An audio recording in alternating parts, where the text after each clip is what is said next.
On Memorial Day weekend in 1984, someone placed a body in a cardboard box and slid it down an embankment. The cause of death was homicide, but investigators had no idea when the murder occurred. But science uncovered an important detail of the victim's last night alive. Would it be enough to identify the killer?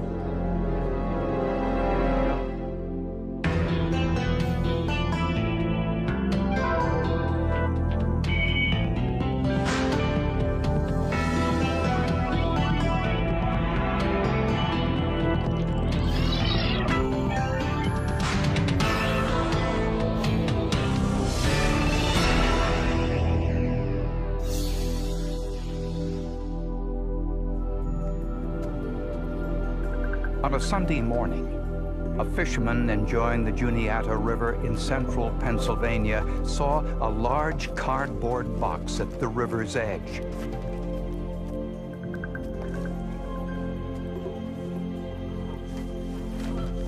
Inside was a garbage bag. He pulled back a piece of plastic a little bit and discovered that it was the part of a person.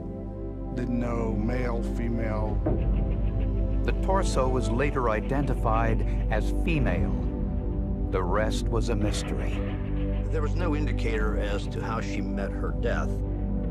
Above the box on the side of a hill, the underbrush had been tamped down, indicating the box had slid down the embankment from the road above. The box had been slid down after the dew had settled and been wiped off by the passage of the box. And that was important to developing a timeline in this case. Investigators noticed a grease-stained puncture hole in the box, and in the grease were small pieces of styrofoam. Whoever pulled that out of the trunk, when they were lifting it out, caught the box on the latch. That's what I believe it was from. Someone had gone to great lengths to conceal the victim's identity by removing the head, arms, and legs. To do this, the killer needed time and privacy.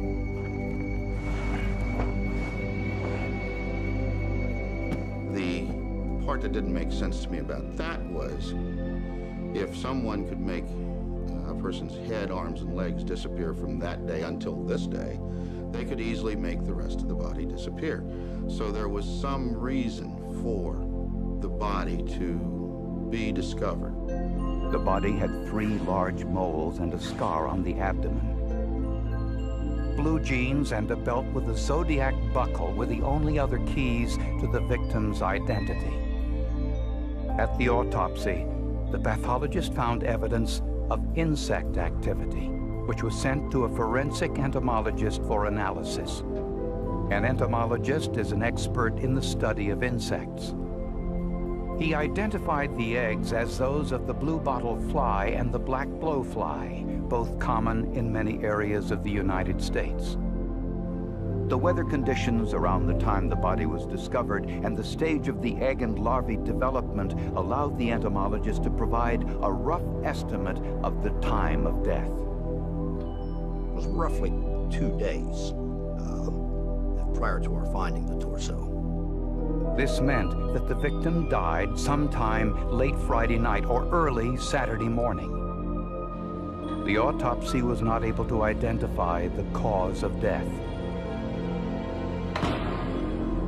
The pathologist found semen present during the autopsy, but there was no evidence of rape.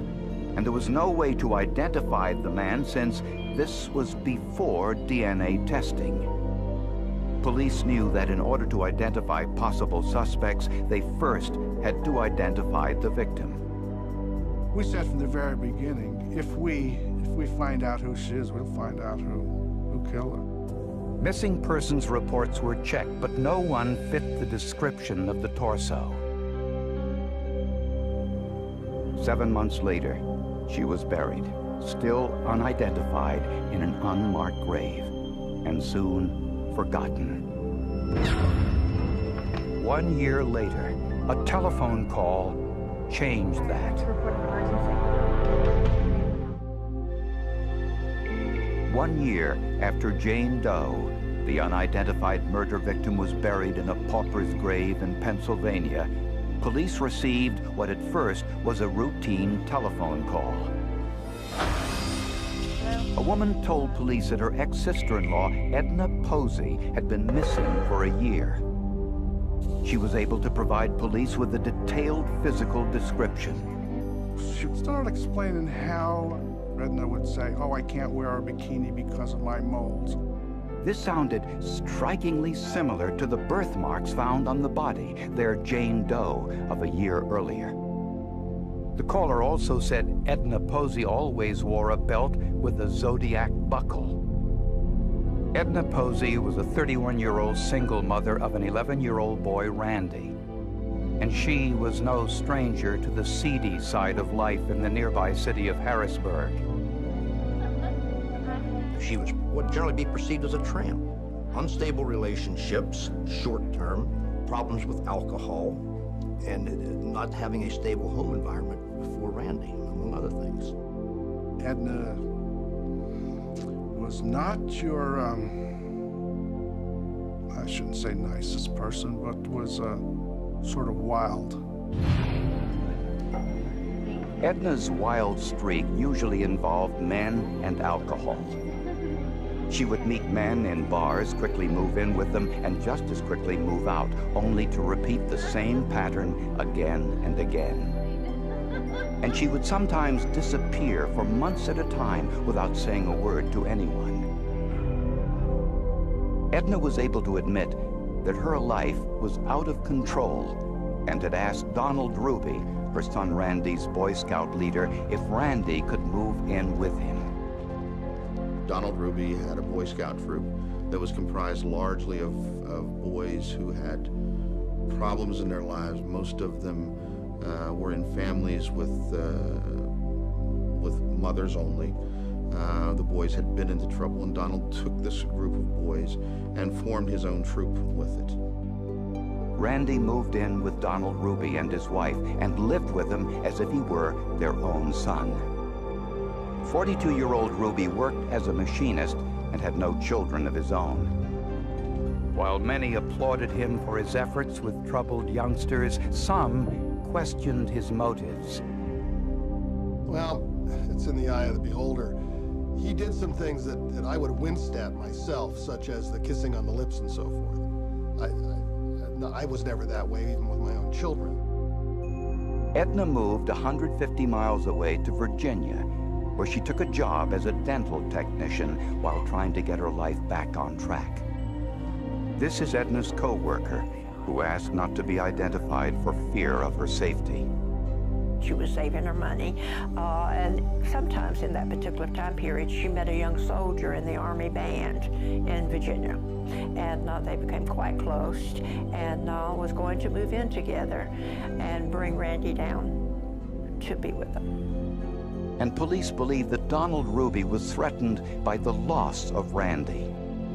The evidence was that she intended to take Randy back with her. We believed and argued that Donald did not want to give up Randy as his son. Did this mean that Donald Ruby had a motive to kill Edna Posey? Ruby told police that Edna Posey had come to their home to visit Randy on Friday night and planned to stay for the entire Memorial Day weekend. The next day, Ruby and his wife said they took Edna shopping and dropped her off downtown. Yeah, actually, just go to the corner.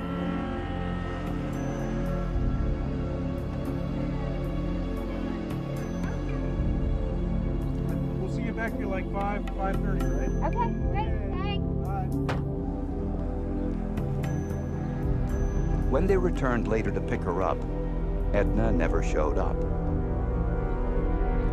Given the lifestyle that Edna lived for decades, you could sell it very easily that she just decided to disappear off the face of the earth. But Edna's son Randy told police a slightly different story. Hey, buddy. Hey, Mom. Hey. He said he last saw his mother on Friday night when she kissed him goodnight. I love you. Okay, see you tomorrow. A short time later, he said he heard a loud noise coming from the bedroom where his mother was sleeping. I think he described it as if somebody fallen out of bed. He said when he woke up the next day, his mother was gone. If the forensic entomologist was correct in his estimate of the time of Edna's death, the noise Randy heard on Friday night may have been his mother's murder. When police searched Donald Ruby's trunk, they found the same type of grease that was found on the box holding Edna Posey's torso. And they discovered the hole in the box was the same size and shape as the trunk latch in Ruby's car. Prosecutors now believed that Donald Ruby murdered Edna Posey on Friday evening.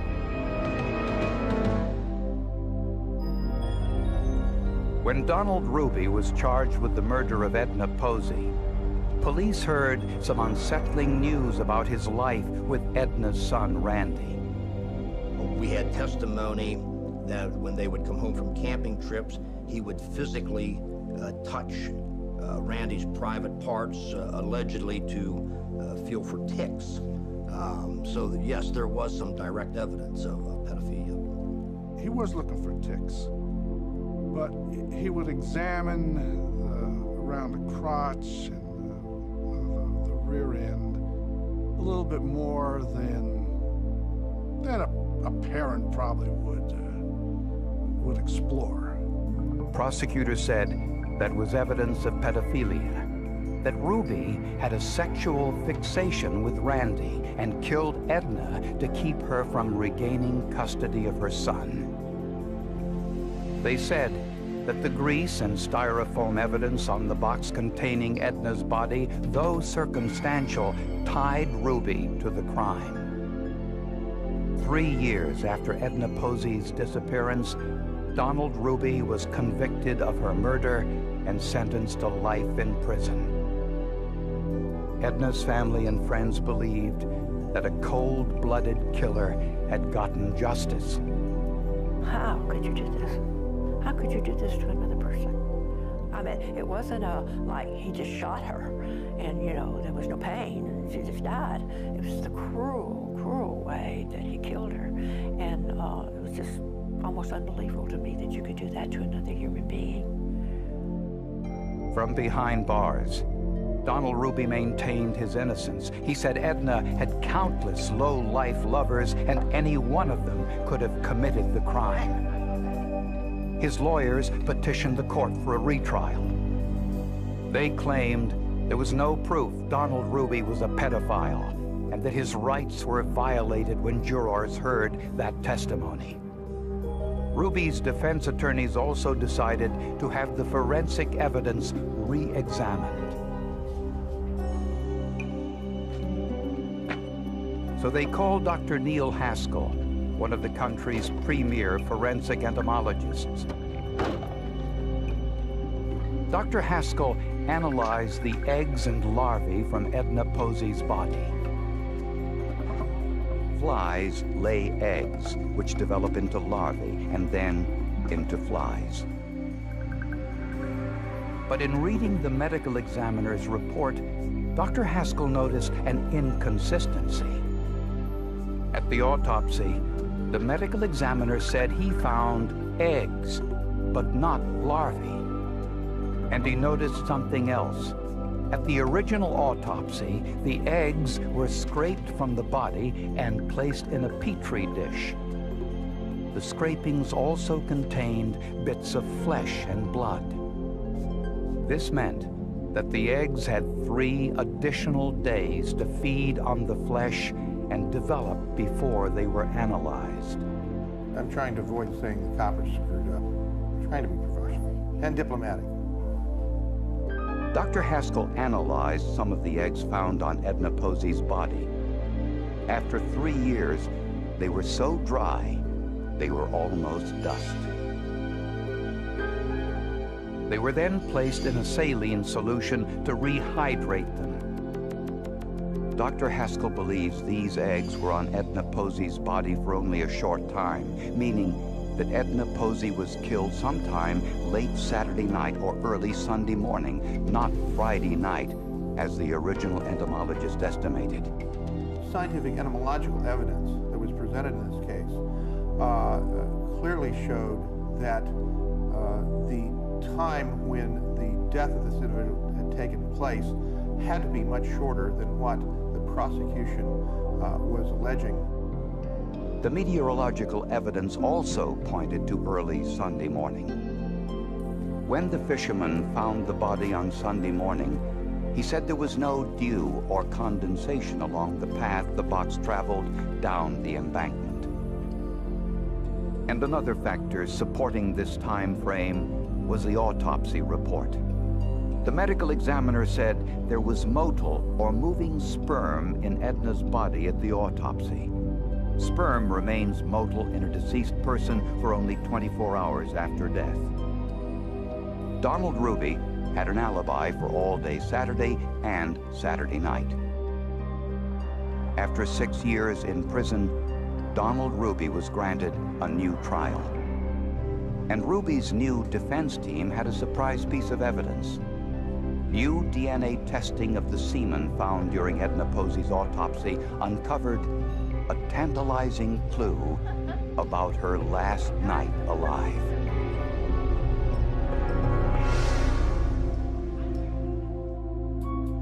Eight years after Edna Posey's death, forensic scientists analyzed the semen recovered during her autopsy.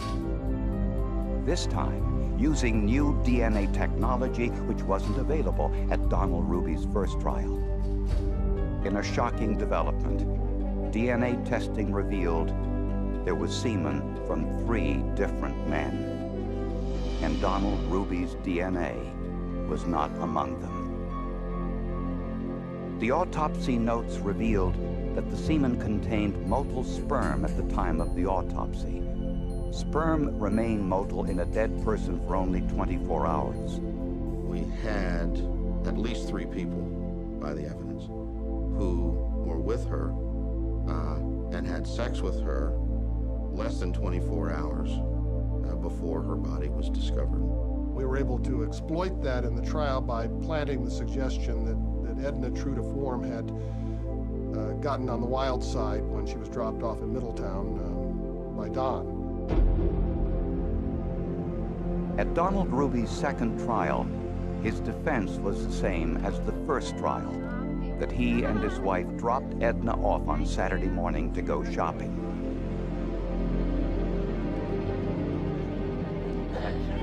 But this time, new forensic evidence helped bolster his story. His attorneys implied that one or more of the unidentified men who had sex with her on Saturday night may have been the killer. Oh, that was clearly a defense insinuation. The defense clearly insinuated that somebody that Edna was picked up by might have committed this murder. The other new piece of forensic evidence was Dr. Haskell's testimony, with his view that the original time of death was inaccurate. He testified that improper preservation of the entomological evidence caused an inaccurate estimation of the time of death. He told the jury that Edna Posey died late Saturday night or early Sunday morning, not on Friday night as originally claimed. Further helping Ruby's case was Edna's son, Randy. At the original trial, Randy said he heard a loud thump from his mother's bedroom late on Friday night. But 8 years later, Randy, now 21 years old, recalled nothing about that. Randy clearly did not remember hearing a thump. We asked him about it. He said he had no independent recollection of it, and thus we did not have the thump in the night to use as testimony. The defense also claimed that the hole in the carton carrying Edna's body could have been made by thousands of vehicles with the same type of hood latch and grease as was in Ruby's car.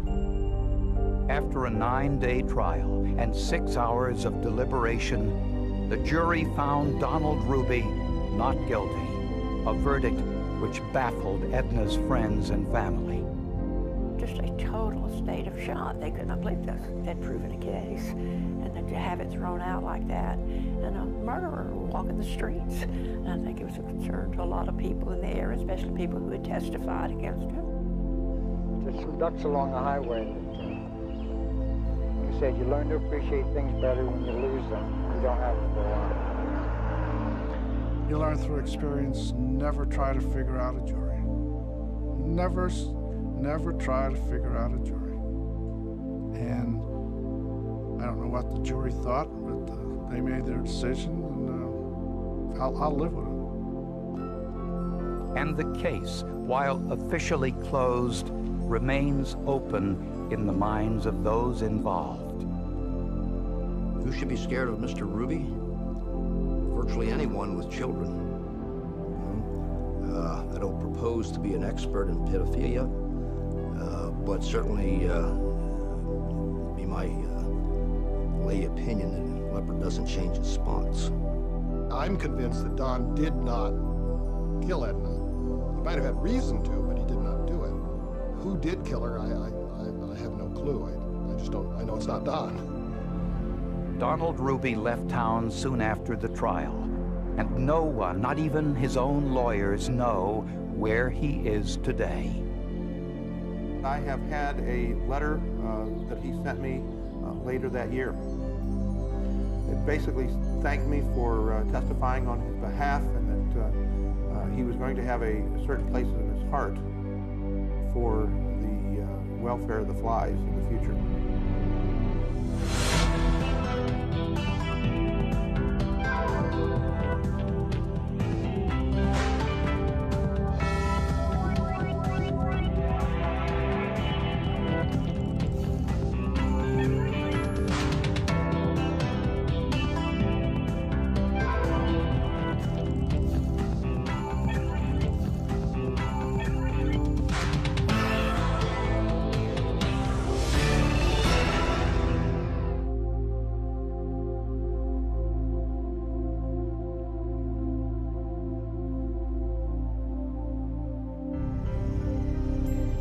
When a young woman walked outside her home to investigate a strange noise, she was abducted at gunpoint. But the victim knew something about forensic evidence, and she was determined to prove she had been inside the assailant's truck.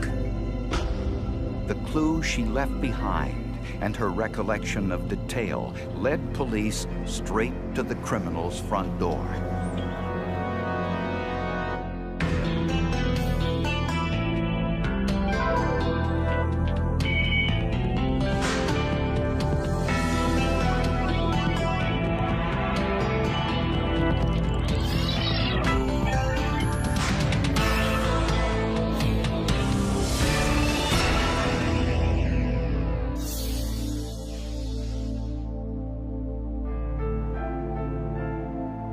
Jackson Township is just north of Canton, Ohio, home to the Pro Football Hall of Fame. It's an upscale bedroom community.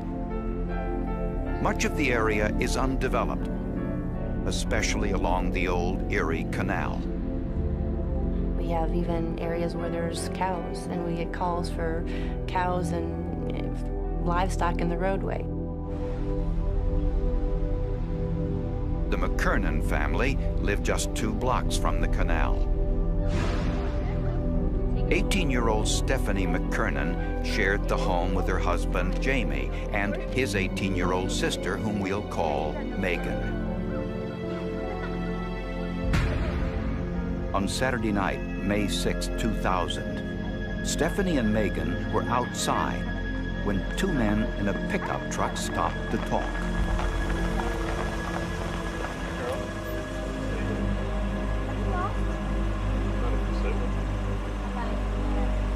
Asked us both if we were single and how old we were, and we both said that we were not available. The men were polite, and when rebuffed, drove off. A few hours later, after the women returned home, they heard a noise outside. Megan grabbed a flashlight. Stephanie picked up a can of spray paint, and both went outside to investigate.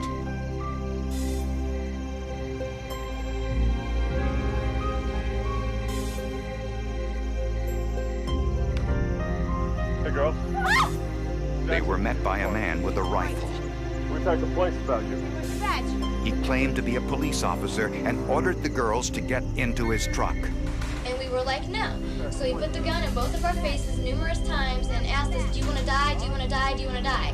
You want to die? In the scuffle, the assailant hit Stephanie with his rifle. Megan hit the man in the face with the flashlight.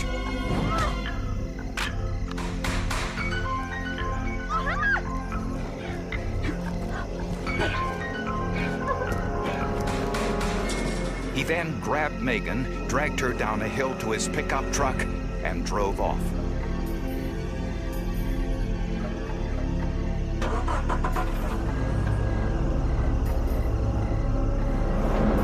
When Stephanie regained consciousness, she called police.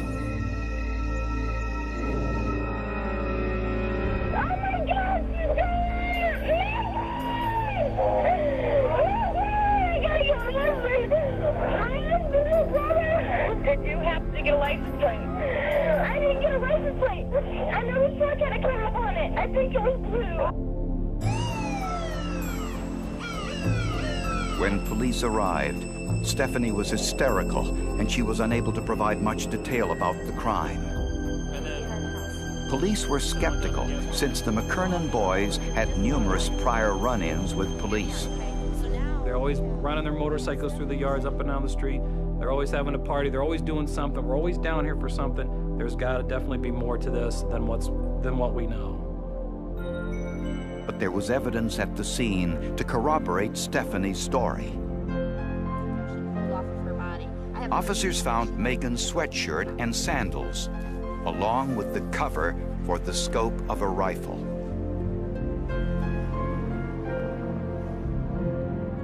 There were shoe prints leading in the direction the assailant was headed. At the bottom of the driveway, police found tire impressions, and near the road was a purple glove and an ice scraper. My concern was I knew Megan, I knew her family. I feared for the worst. I feared that we were going to find her floating somewhere, and if we didn't act fast, that, my fears might become a reality. Over the next few hours, Megan's family and the police searched the streets and parking lots of Jackson County, but she was nowhere to be found.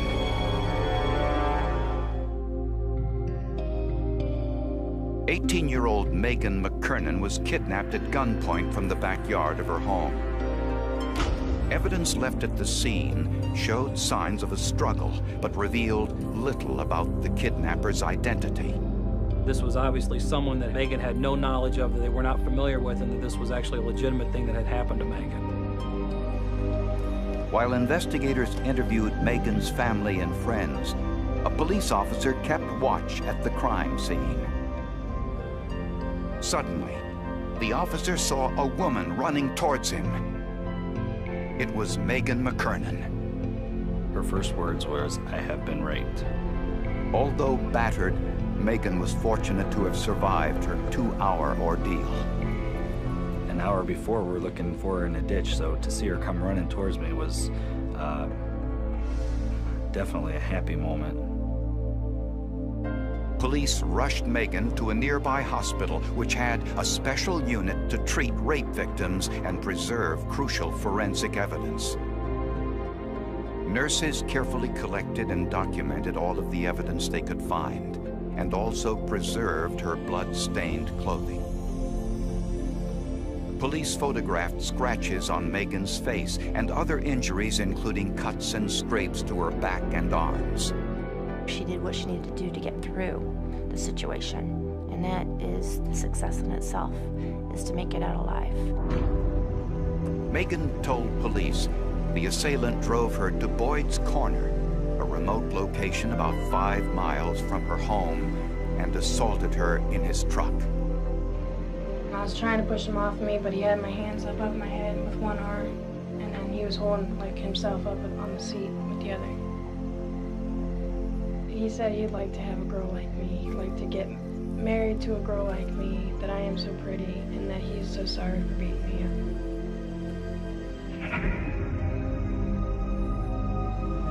Megan pleaded with the man to let her walk home. He told me that he wouldn't let me walk because I didn't have no shoes on, and it was pretty far distance from my house. Instead, he offered to drive her. She actually gave him better directions to get her back home. There were 2 ways to get there, and she actually talked to him about, don't go this way, it's faster.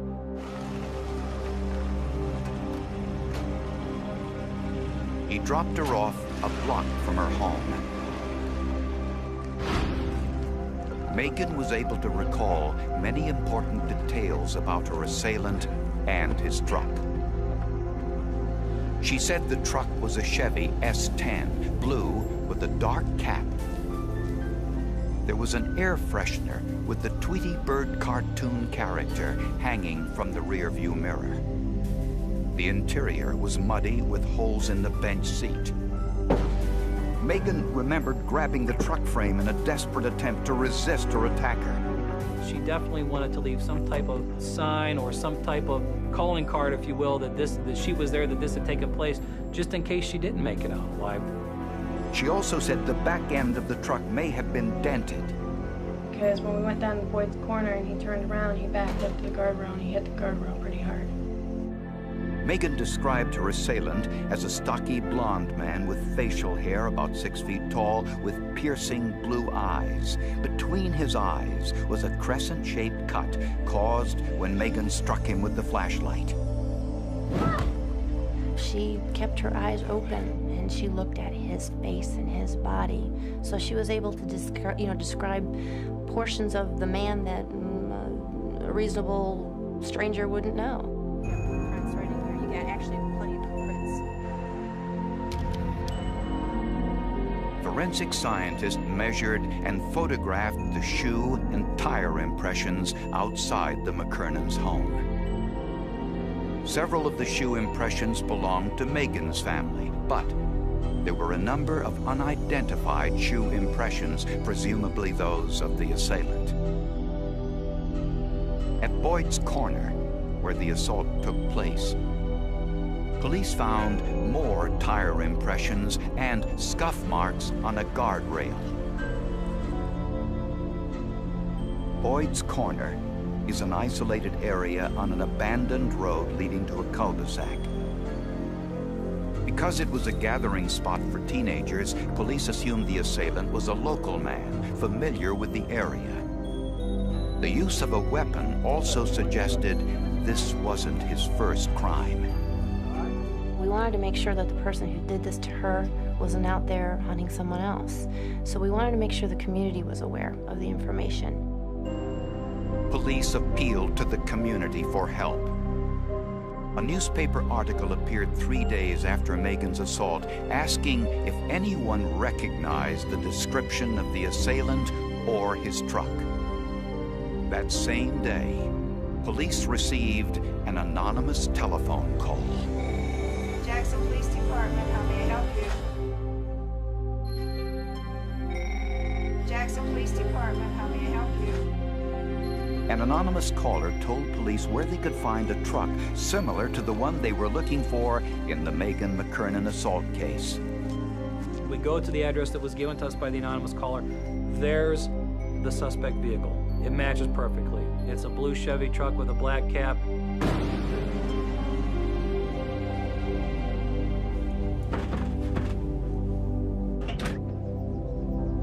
The truck was owned by Douglas Bailey. Thomas, this is Detective Green. Doug, we have a couple. But police immediately ran into two problems. Bailey didn't match the victim's physical description. You want to die? Is that my chair? Why? And he didn't have the cut on his forehead made by Megan's flashlight. Is that your truck in the driveway? Yes, sir. How about if you take a peek on the way out? Good.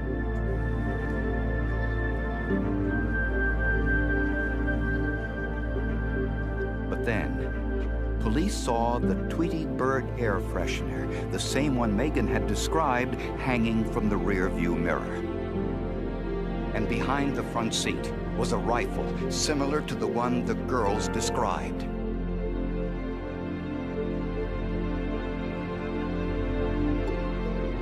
Criminalists dusted the truck for fingerprints. They discovered prints on the frame by the passenger door.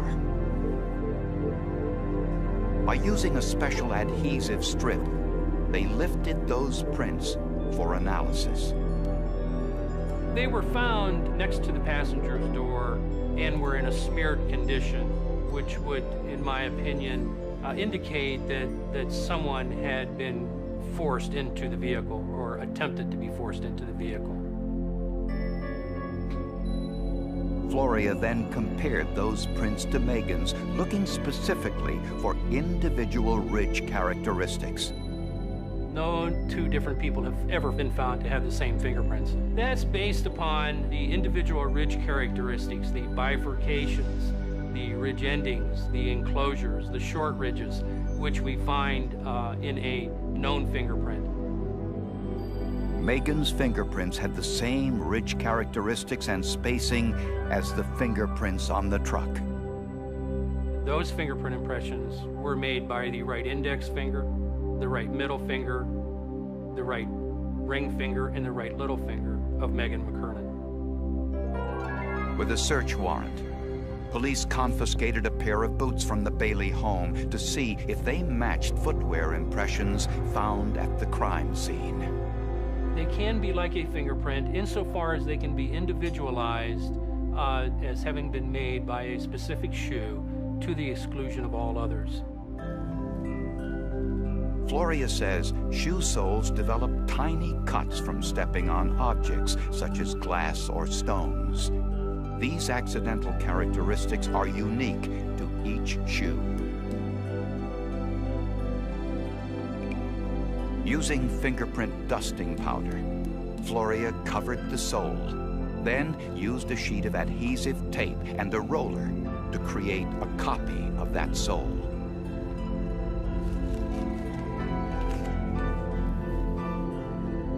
Next, Floria compared the size, shape, and accidental characteristics to the footwear impressions lifted from the crime scene. They were a match. Tires also have accidental characteristics like footwear. When the tire impressions from the crime scene were compared to the Bailey's pickup truck tires, they were found to be consistent.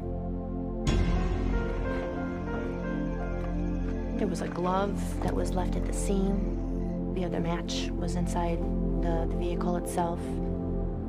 The truck belonged to Douglas Bailey, but the shoes did not. They belonged to his 28-year-old son, Craig, who had recently been released from prison after serving 7 years of a 25-year sentence for burglary. Doug Bailey wasn't surprised to hear his son might again be in trouble. Craig Bailey was attending alcohol abuse recovery meetings at this local treatment center. They came out too, the detectives, and said, by the way, Craig's down at an alcohol recovery service, and if you want to go get him, that's where he's at. And that's just where the police found him. Without saying a word, he turned around, put his hands behind his back, we handcuffed him and took him out to the car. He never said a word and never questioned us as to why we were there to take him into custody. To me, that was a sure sign of someone who had committed the crime or certainly was guilty of something. And it wasn't long before police discovered that the anonymous callers were Craig's father, Doug, and his girlfriend.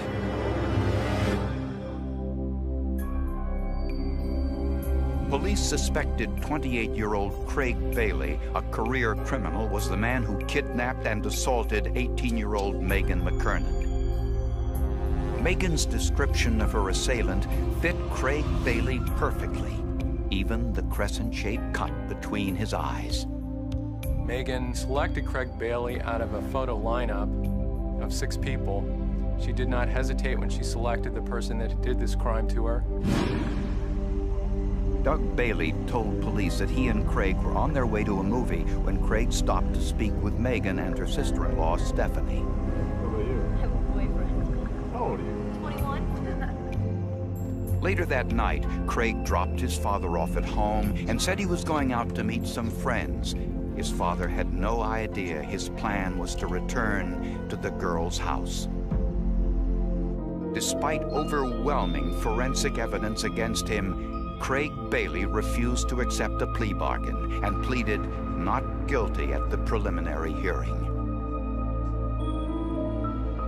Meanwhile, investigators worked to strengthen their case against him.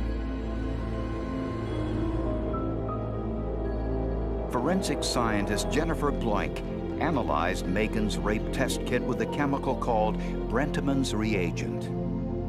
If I get a nice, bright purple color change reaction, then I know that I possibly have semen on that swab. Which is what she found.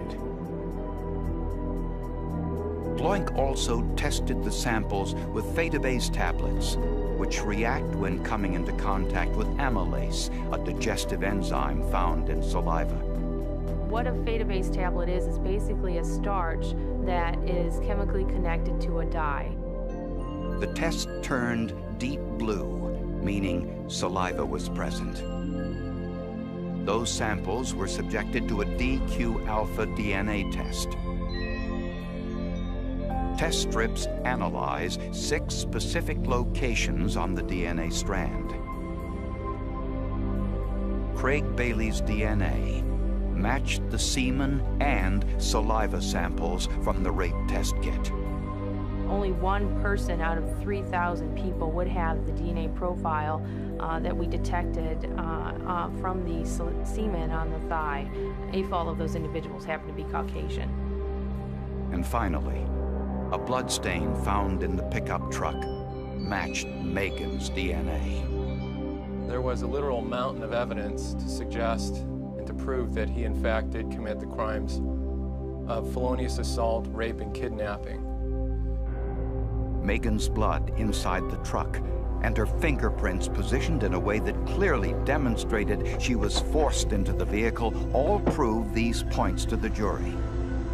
The forensics to this case put the icing on the cake. It allowed us to conclusively link the suspect to the scene and to the victim herself. Craig Bailey was convicted of first-degree kidnapping and rape and 2 counts of felonious assault. He was sentenced to 46 years in prison. Since Bailey was on parole when he committed the crime, the judge reinstated the 18 years remaining on Bailey's previous sentence.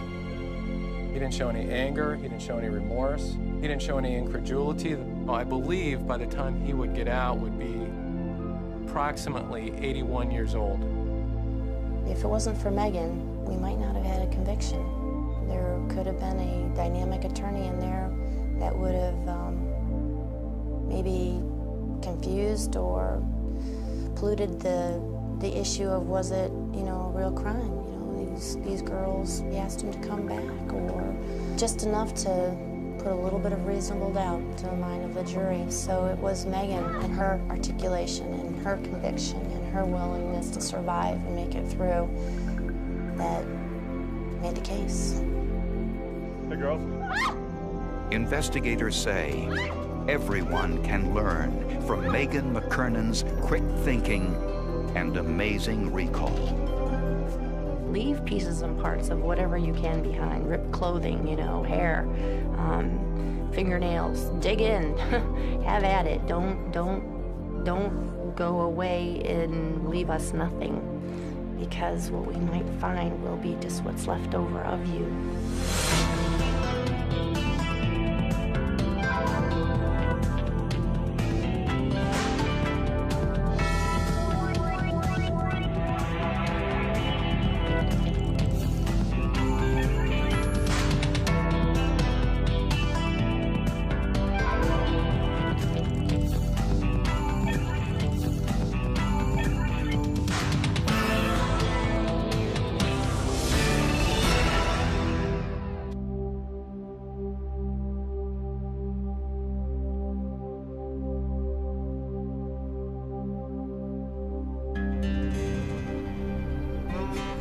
Police in Phoenix, Arizona were asked to solve the mystery of a limb found in a dumpster.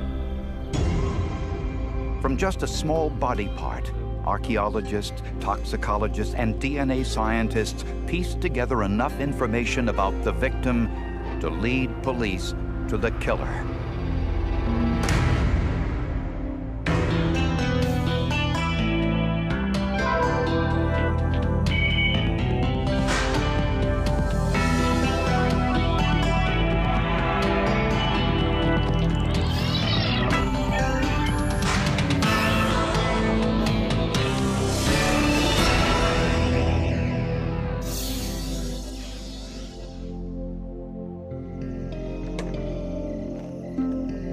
On June 8, 1992, a man looking through a garbage dumpster made a frightening discovery.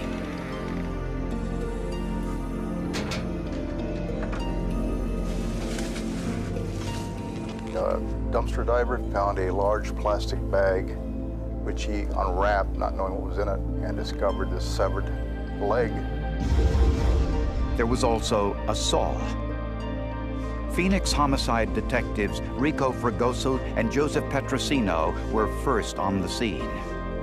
I think the longer I stay here, the more bizarre the cases become. I say it's very scary. Since I moved here, there's been a lot of incidents where cops had to be called. The waste management driver, Jesse Pena, told police he emptied the dumpster just 1 hour earlier. Where the dumpster is right now is not where I left it. So somebody pushed it back. I don't know who it was. I immediately thought this guy, meaning the victim, has been scattered probably throughout the dumpsters in the area. And now we're going to need to go out and try and locate the rest of the body in the other dumpsters. Detectives searched every dumpster within a 5-mile radius. They were hoping to find more of the body to compare to dental records, fingerprints, or missing persons reports. They found nothing. Although there wasn't much to autopsy, the medical examiner could tell it was the leg of a male Caucasian between 30 and 40 years old. The presence of scars on the knee are helpful in that this is a person who's had either trauma or surgery, in this case surgical type scars. He's had surgical intervention on the knee. Initially, investigators thought the scars would help identify the victim until they learned how common knee surgery had become. The muscle from the thigh of the leg was analyzed, and in the screening for the common drugs of abuse, we found significant levels of methamphetamine, or speed, and trace quantities of its primary metabolite, amphetamine. A possible indication the incident was drug-related. And Dr. Keene could tell that the victim was dead before the leg was removed. The relative absence of blood in the leg was indicative that the leg had been severed after death when there was no ongoing active circulation in the body. This clearly was not natural disease and did not have the features of an accident, such as an industrial accident. The precise mechanism of death was not apparent with the examination of just the leg. So we classified the death as a homicidal violence manner of death homicide. An anthropologist measured the femur, the largest bone in the body, and estimated the victim was 6 feet tall. There were no missing persons reports of a 30 to 40-year-old white male 6 feet tall, possibly involved with methamphetamine. Methamphetamine is an illegal street drug, a stimulant commonly known as speed or crank.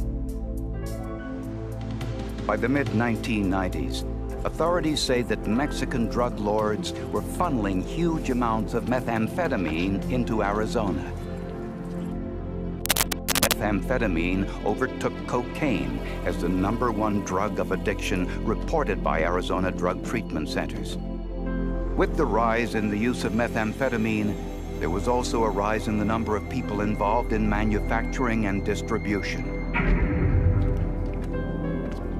Several days after the discovery of the limb, investigators got a telephone call about a missing methamphetamine dealer. Police hoped it was the break they were looking for.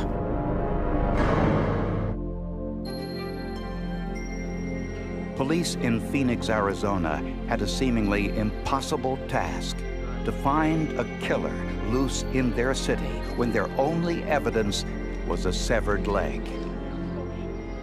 Forensic tests revealed the individual was a male Caucasian, 6 feet tall, between 30 and 40 years old. Not long after these forensic tests were completed, a woman called police headquarters asking how to fill out a missing persons report. She said her boyfriend hadn't returned home. He's missing, and he's been missing for a few days now. How do I go about filling out a missing persons report? He had a pair of sneakers on and a pair of shorts. She said it wasn't uncommon for him to leave town, go to Las Vegas, be there for a couple of days, but he'd always return. He'd always answered pages and phone messages, and that wasn't happening in this case. The woman said her boyfriend was Norman Kloss, and at first glance matched the profile. Kloss was 32 years old, stood 6 feet tall, had undergone knee surgery, and was a methamphetamine dealer. He was a friendly, outgoing, social type of person. He had plenty of friends in the valley. No one ever said anything derogatory about Norman that I know of or that I recall. Although Norman Kloss was well-liked, he undoubtedly had his share of enemies. So I want you to take your time, look at them thoroughly, and tell us what you think. We'll be asking you some questions. Kloss's girlfriend, Patricia, identified the surgical scar and the tennis shoe and sock as the type Norman usually wore. But investigators wanted to be certain of the identification, so they suggested DNA testing. If the leg was thought to have come from Norman Kloss, let's get his parents and let's do a reverse paternity. Since half of our DNA comes from our mother and half from our father, it would have been simple to determine if the limb was Norman's by comparing his DNA to his parents' DNA. But when detectives learned Kloss was adopted, they knew that would be impossible. Scientists hoped to find some other way to make an identification. In researching Kloss's background, police discovered that he had donated one of his kidneys to his younger sister. On a long shot, police contacted the hospital in Houston, Texas, where the transplant had taken place. Cell samples are routinely taken from prospective donors to make sure the recipient won't reject their organ. Fortunately for investigators, the hospital in Houston had a policy of keeping its cell samples for 100 years. DNA testing would be possible after all. This autoradiograph shows the DNA from the leg muscle compared to the cells taken from Norman Kloss. The interpretation of autorads are very simple. You're doing simple pattern comparison. You're looking at DNA banding patterns, asking the question, are the DNA banding patterns the same? Are they in the same orientation, in the same location on the autorad? It's very simple, very easy to interpret. The leg, or the muscle tissue from the leg, originated from Norman Kloss.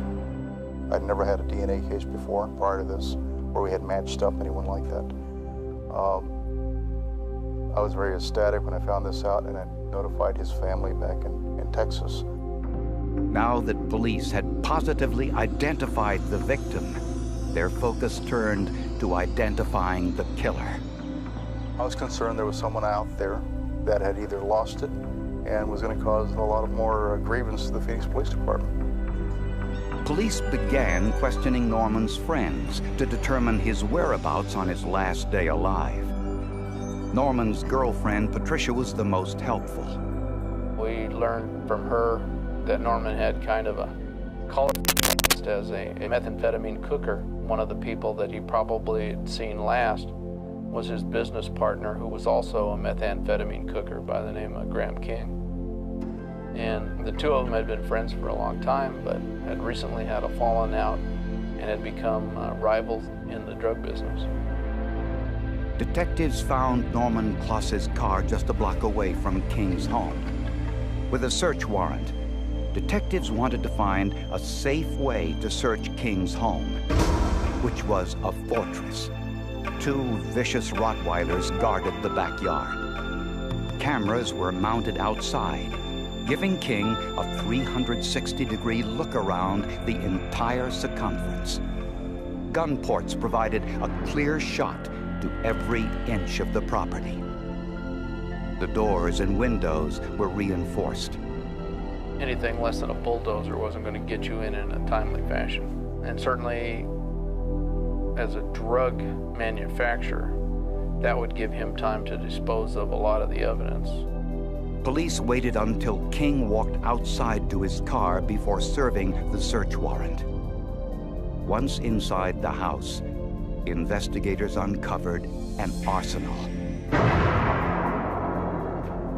He was into weapons, all sorts of weapons, firearms and crossbows and throwing knives, and everything is hidden inside of the residence, and nooks and crannies that he specially made for these weapons. In his bed, in the walls, behind doors. He had every known weapon you can think of, from weapons made 400 years ago to the present time. Detectives also found marijuana and methamphetamine. He probably tasted his product way more often than he should have. It might have affected his reasoning. And in the laundry room, investigators noticed that someone, presumably King, had recently painted the walls and floor. You could tell it was fresh paint. The smell was still there of the paint. You could also detect an odor of either pine salt or Clorox, very strong presence in the laundry room. But could investigators find out if the laundry room had been the scene of violence, or did they get there too late? The new paint had covered potential evidence, or did it?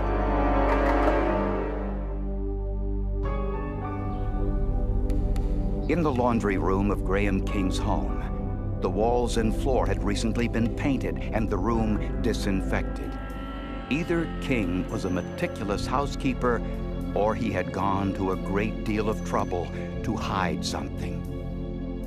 Determined to find which one it was, investigators removed the laundry table that was built into the wall.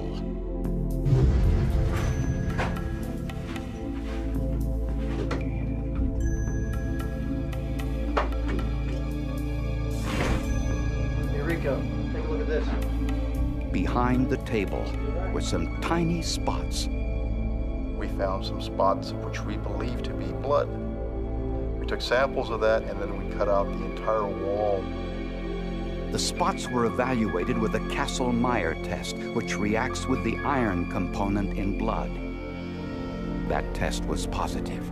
But despite the flushing and washing attempts, they were still able to find the traces of human blood and identify the scene as being a scene of considerable bloodletting. The next step was to determine whose blood. The DNA from the tiny specks on the wall was compared to the DNA from the muscles in the amputated leg. They matched. Wow, it reinforced my belief in the power of RFLP technology and DNA technology at the time. Graham King refused to answer questions. But police soon got an unexpected break. A telephone call from one of King's friends who had suspected King was involved in foul play.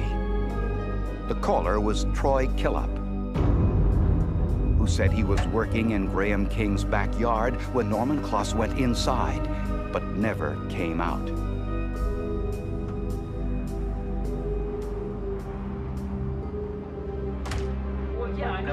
Although he wasn't an eyewitness, he was the next best thing, an ear witness.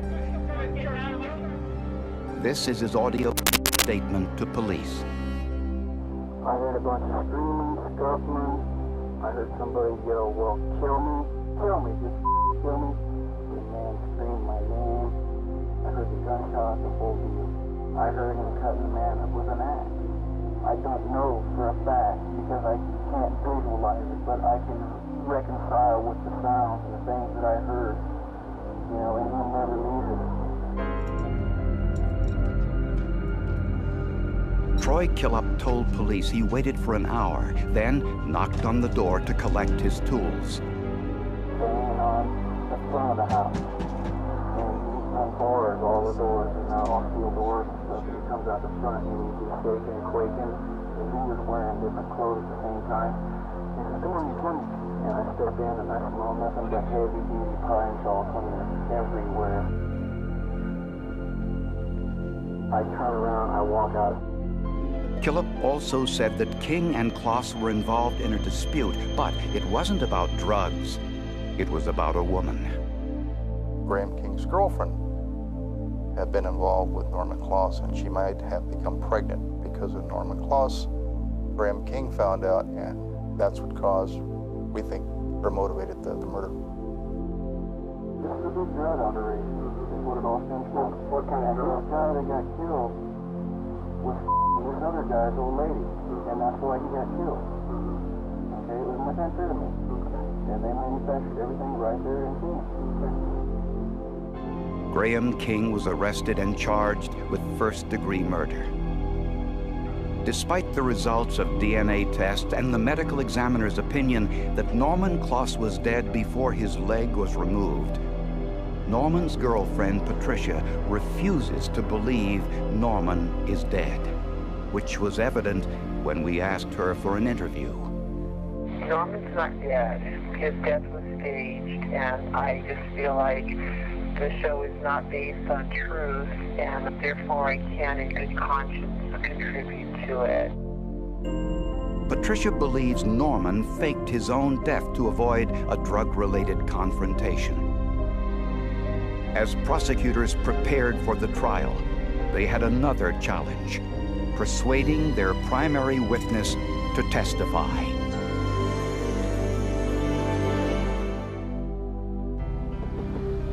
Prosecutors believe that Norman Kloss went to Graham King's home unaware that King was angry with him for his involvement with his girlfriend.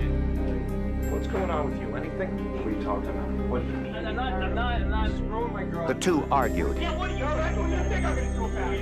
What do you think? You're going to kill me? Yeah, freaking kill me! Yeah, try!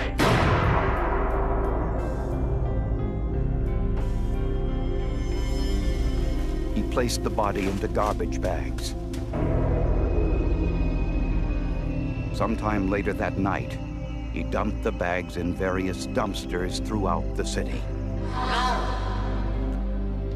Although King painted and disinfected the laundry room, the tiny specks of blood on the wall behind the laundry table proved to be his undoing. Missed about 4 square feet of a wall that was able to deliver up enough evidence to positively say this is where this happened at. We were incredibly lucky. We did a lot of good police work, but we had some real lucky things happen that you can't count on in this job. And King placed one of the limbs in a dumpster that was completely empty. Unfortunately for him, the dumpster had been emptied out, I believe, an hour prior to him dumping that one leg in there. Otherwise, we would have never found Norman Kloss. He would still be a missing person. None of Norman Kloss's other body parts were ever found. This case required a wide variety of forensic techniques. Anthropology determined the victim's height. Toxicology found the methamphetamine. DNA tests matched tissue cells from the victim, which had been in storage for 10 years. Finally, the Castle-Meyer test identified what the killer never saw. A tiny speck of blood behind a laundry table, which DNA testing confirmed was Kloss's. It goes from how are you ever going to prove this case just with a leg to it's proved with medical and testimonial certainty. In the not-too-distant future, DNA tests on a single drop of blood will be able to identify such things as the victim's gender, their hair and eye color, height, weight, and ethnicity. Before the trial, prosecutors suffered a setback when their witness, Troy Killup, refused to testify, saying he feared for his life. I'm not going to go in no courtroom, no nothing. No way, no how. These guys made $3.5 million last year. I don't know if this man's going to pick up and freak out and come looking for me. He's got the money to do whatever he needs to do. So prosecutors reached a plea agreement with Graham King. I made an accommodation because these people, you know, had fears of this Graham King. King agreed to plead guilty to second-degree murder, which carries a sentence of 20 years in a maximum security prison, instead of going to trial and risking the death penalty. He got a bargain, got the deal of a lifetime. 20 years, he's not going to be that old when he gets out. Certainly not for somebody that cooks methamphetamine and kills people. I'm very concerned with Mr. Graham King being released, and I think he will be a menace to society. I think it'll happen again. So this is one of the cases that I do remember, and whenever I give tours or give DNA talks to college classes and such, this is the one story that I will always bring up. The DNA was very critical for this investigation. Without it, we would never have solved it. But even now, 10 years later, Norman Kloss's girlfriend still does not accept the forensic results. She continues to believe that Norman faked his own death and that one day he will return. Hello. Please leave a message at the tone, and Norman and I will return your call. Thank you for calling. Bye-bye.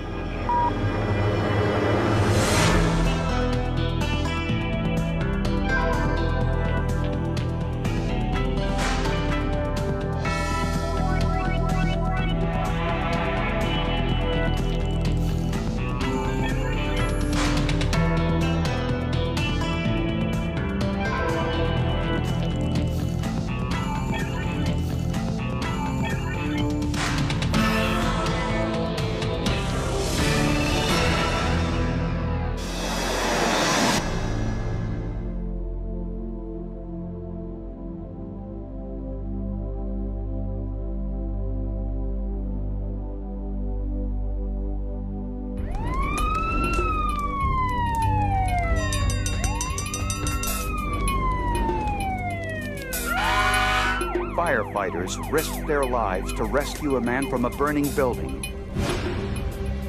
But they were too late. The medical examiner found evidence that the victim suffered through more than the smoke and flames. They used to say dead men tell no tales, but nowadays, dead men tell a lot.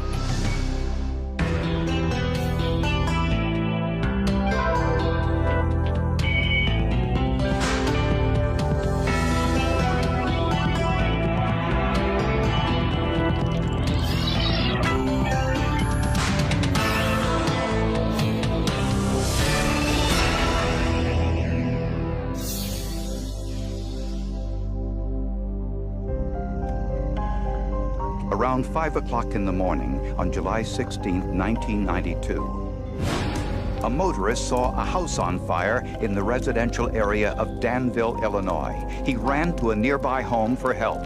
I opened the door, his eyes were huge, and he said, "Call 911. Within minutes, the firemen arrived. Neighbors assumed the homeowner was away. Someone had opened the garage door and his car was gone. So we, at that time, then thought, well, good, he's not home, that he's hopefully okay, he's just out for breakfast.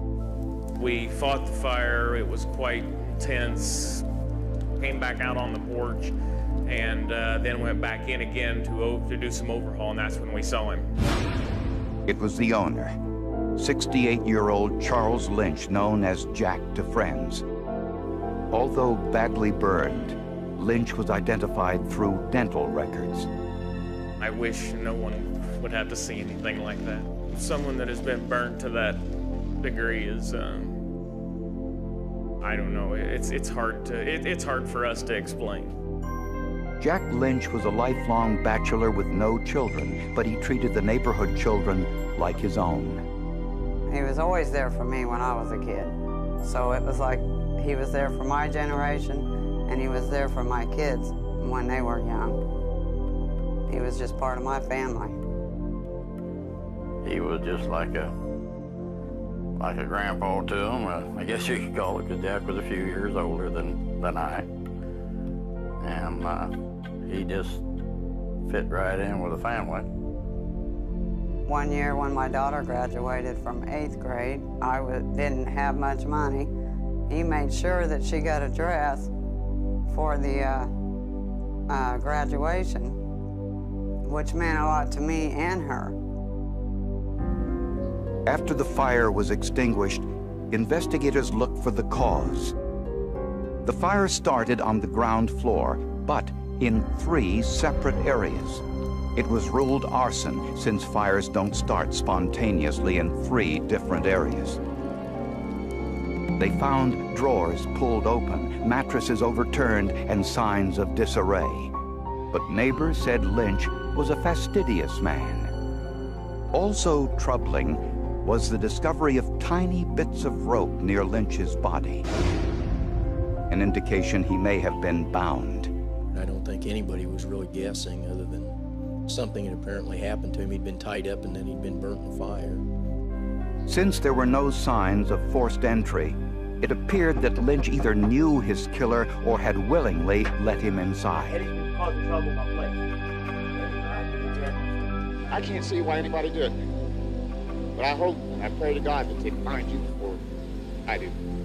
You know, he put on quite a display. He acted emotionally upset, and he kept demanding to be let in the house. He kept saying he wanted to see what was missing. He wanted to see what had happened and things like that. He brought a lot of attention to himself right off the bat. This was Jack's neighbor, Ed Kramer, who was with Lynch the night before and was the last known person to see him alive. He'd gone over to Mr. Lynch's house and talked to him. Then he turned around and he claimed that he borrowed some money from Mr. Lynch, and then he'd left and gone home. And he had some criminal history past. Nothing real extensive at that time that I can recall. Because there was no forced entry into the home. So that would make one think that either Mr. Lynch allowed someone he knew to come in, or it was somebody from within inside the home. Kramer was immediately a suspect.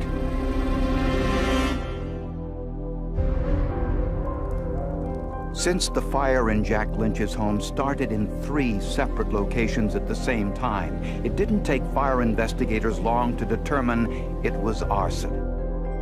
The last known person to see Lynch alive was his neighbor, Ed Kramer. He didn't work anywhere. He had no real alibi to speak of, so Eddie was probably one of the main people we were focusing on. But Kramer denied having anything to do with Lynch's death or the fire. When asked to take a polygraph test, Kramer agreed and passed. He was no longer considered a suspect. Police found Jack Lynch's car a few blocks away from his home in this housing project parking lot. Lynch's television set was in the back seat. Several other items were missing from Lynch's home, among them a VCR, a microwave oven, a video game unit, and a .357 Magnum handgun. Really sad. He died for what? I believe the cash under $200 cash, a little over $100 cash. Even though Jack Lynch's body was badly burned, the autopsy told investigators how he died. Surprisingly, his lungs showed no signs of smoke inhalation. There was no smoke in his lungs. There was no soot in his mouth. So he did not inhale anything from the fire. Meaning Jack Lynch was dead before the fire started. If he had died as a result of the fire, the carbon dioxide levels would be anywhere from 45 to 85%. His level was right at 4%. The medical examiner also discovered a number of stab wounds in the body. The throat wound was the largest. That was a gash, and it was done with tremendous force. That cut the jugular That cut his larynx. That was almost cut his neck in half. The motive appeared to be robbery. Just 2 weeks earlier, there had been several robberies in the same neighborhood. Police wondered whether they were related. A video store and 2 nearby drugstores had been robbed at gunpoint, and this home on nearby Griffin Street had also been burglarized. All of the crimes and the Lynch fire occurred within a half-mile radius. This meant, at least statistically, that the perpetrator lived or worked close by. Criminals are lazy, as are the rest of us. When we're shopping, when we're looking for goods or services, we tend to want to travel within a very close area around our home. Same thing applies to criminals. I can remember several murders I worked in. Some people lived right across the street and watched us work the scene all day. Investigator Jack Smith had done some homework on these recent robberies and noticed 2 interesting coincidences. First, large numbers of prescription drugs were stolen during the drugstore burglaries. And secondly, living directly in between Jack Lynch's home and the location of the home robbery on Griffin Street was the home of Jamie and Robert Moore, 2 well-known drug dealers and addicts. The Moores were both addicted to prescription painkillers. No matter how much they had, it just wasn't enough to keep them going. They'd both been using for a while, and that was a big portion of their problem. It was a big business. The selling of scripts, selling of the prescription medicines. On a hunch, Jack Smith recommended that in the event of another robbery in the neighborhood, that police consider Robert and Jamie Moore as possible suspects. They didn't have to wait long. Just hours after the fire, a man and a woman entered a nearby motel with handguns, took money from the front desk clerk, and fled in a van. The patrol officers responded to the Comfort Inn. Others responded directly to the Moore residence and just waited. The van drove up to the Moores' home, and Jamie Moore stepped out. The van pulled away, but the police stopped it just around the corner. Please, what's the matter? Sir, can I see your license? The driver was Robert Moore. I need your license registration. Inside the van was the money from the hotel robbery. Just before she was handcuffed, Jamie swallowed a large number of pills and had to be rushed to the hospital. And while she was, quote, being guarded, she attempted suicide in the bathroom through a broken light fixture. Police also found the .357 Magnum the Moores used in the hotel robbery. Could it be the same gun stolen from Jack Lynch's home?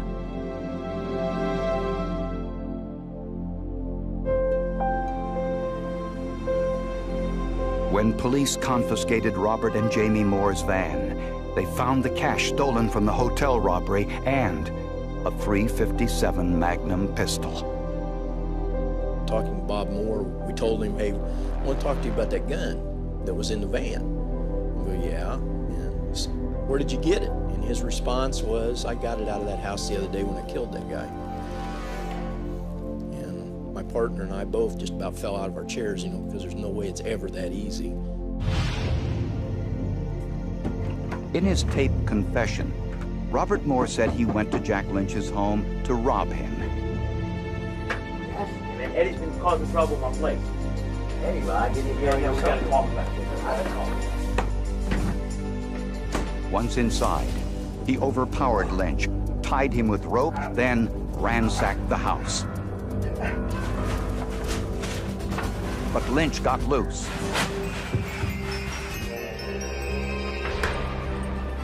Moore admitted he and Lynch fought, and that he stabbed Lynch to death.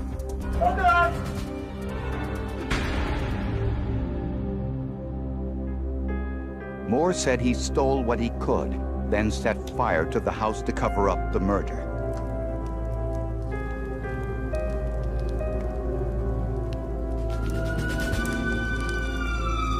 Moore insisted he committed the crime alone. And no one else was with you at any time when you did what you just talked about. Jamie had a part of it. I just don't think you should hold it against Jamie or something. I didn't. Jamie was the one. At the time of Robert Moore's confession, his wife Jamie was in the hospital recovering from her suicide attempt. When she was able to speak, she told police a different story than her husband's. Jamie claimed she knocked on Jack Lynch's door as a ruse so that her husband, hiding nearby, could get inside. It was pretty much arranged that she would go in and to make sure Mr. Lynch was home and to get the door open, and then her husband would come in and commit the robbery. Jamie said she had no idea how Jack Lynch died because when she left, she said Lynch was tied up on the sofa but was still alive. But the forensic evidence contradicted Jamie's story, as well as Robert's. During Jack Lynch's autopsy, the medical examiner found 24 stab wounds. But she also discovered something else. They weren't all made with the same knife. The wounds had been made by 2 different knives. Both were approximately 5 inches long. One had a long, narrow blade, the other was wider. A killer seldom uses 2 different knives. Therefore, the medical examiner concluded there were 2 killers. It's more likely that each of the 2 people that were there would have their own knife and were inflicting wounds on the victim individually. In Lynch's kitchen was a burnt and scorched knife holder. There were 2 large knives missing from that knife holder. With a search warrant, police discovered both of the missing knives in Robert and Jamie Moore's bedroom behind the couple's bed, covered with Jack Lynch's blood. The knives matched the wounds in Lynch's body in both size and shape. So that in itself was one very big piece of evidence that we did have 2 knives that matched the wounds themselves. I personally thought that Jamie had something to do with it, purely initially because of the 2-knife theory. There may be a scenario where someone has 2 large knives and is using them to stab a person at the same time, or they have one and they stab a person and then they later get a second knife and stab a person. None of those really seem to make too much sense. Unfortunately, there were no usable fingerprints on the knives, so there was no physical evidence against Jamie. Also in the Moores' home, police found dozens of empty prescription bottles, many from the pharmacy robberies. They also found the stolen goods from Lynch's home. The Moores' children were playing with Jack Lynch's video games. Obviously, this crime was out of their league. These people had not been involved in violent type of crimes, but they had been involved in the last week, 10 days of a series of escalating violent crimes involving weapons. So anything was possible. But prosecutors believed the use of 2 knives to kill Lynch meant that Jamie was not just Robert's partner in crime, but also in murder. Prosecutors believe that Robert and Jamie Moore walked the 2 blocks to Jack Lynch's home. Jamie knocked on Lynch's door to gain entry. Robert was hiding in the bushes. And once the door was opened, Robert went inside. Together, they bound Lynch's hands and feet and looked for items to steal.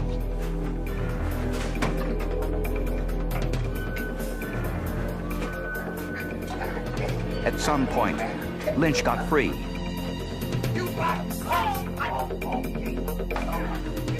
And the forensic evidence suggests that both stabbed Lynch repeatedly with 2 different knives, 24 times in all.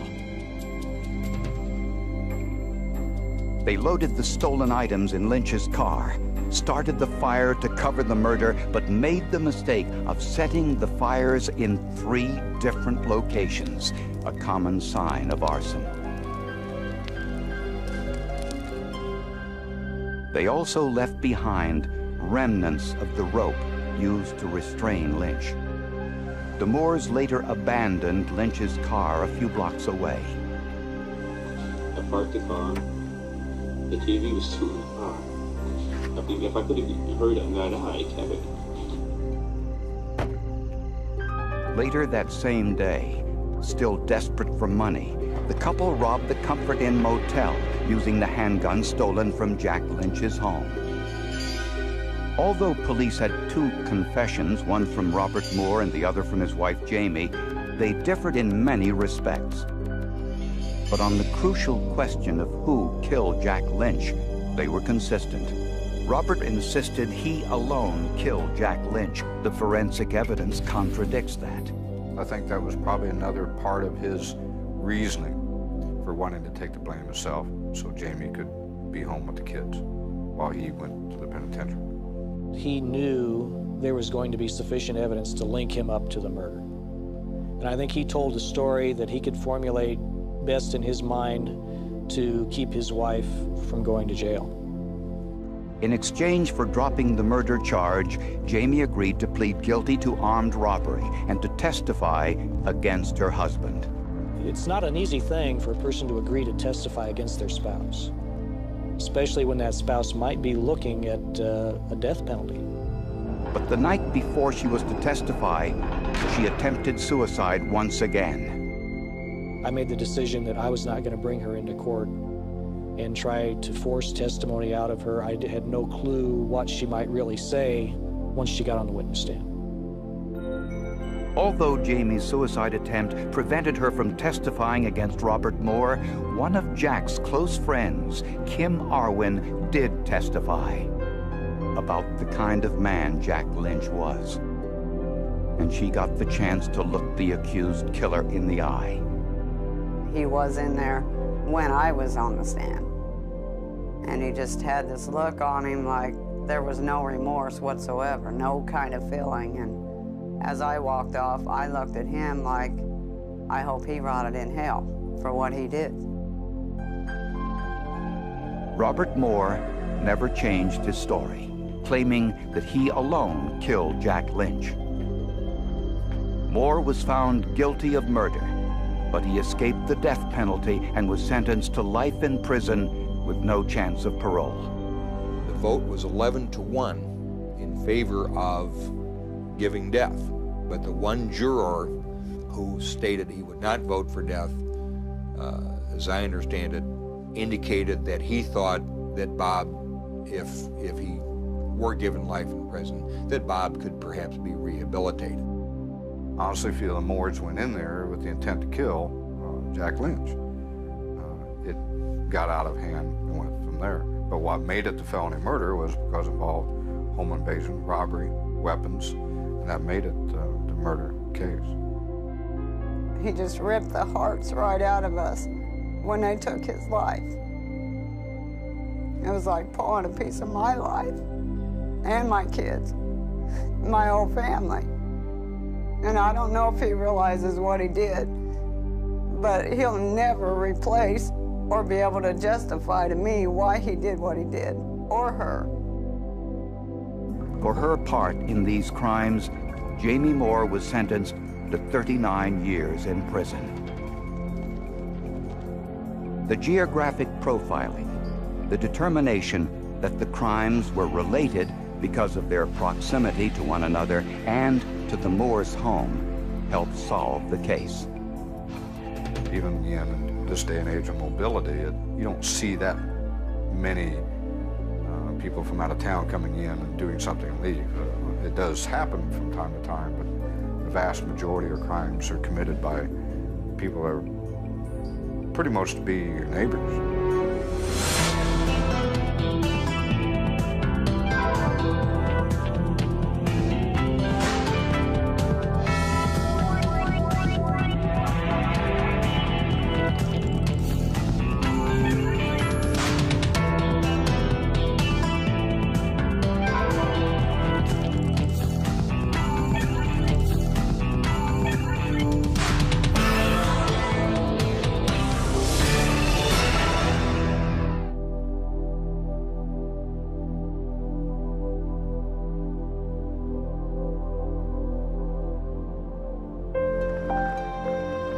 In 1996, a serial rapist preyed on women, young and old, in South Bend, Indiana.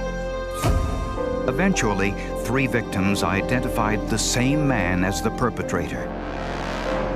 But what happens when the forensic evidence points to one man while the victims are pointing to another?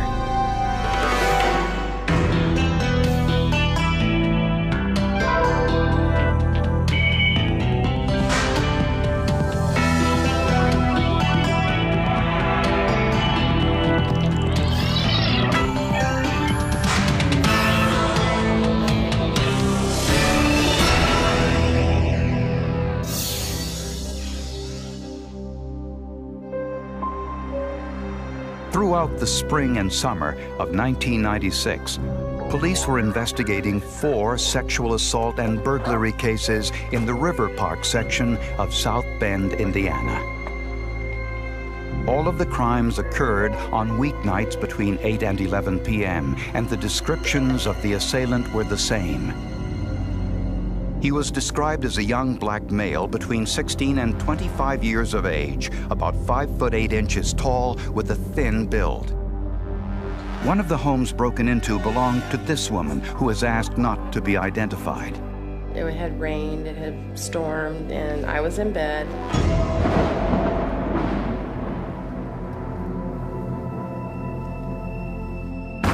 She says the perpetrator kicked in the door while she was asleep.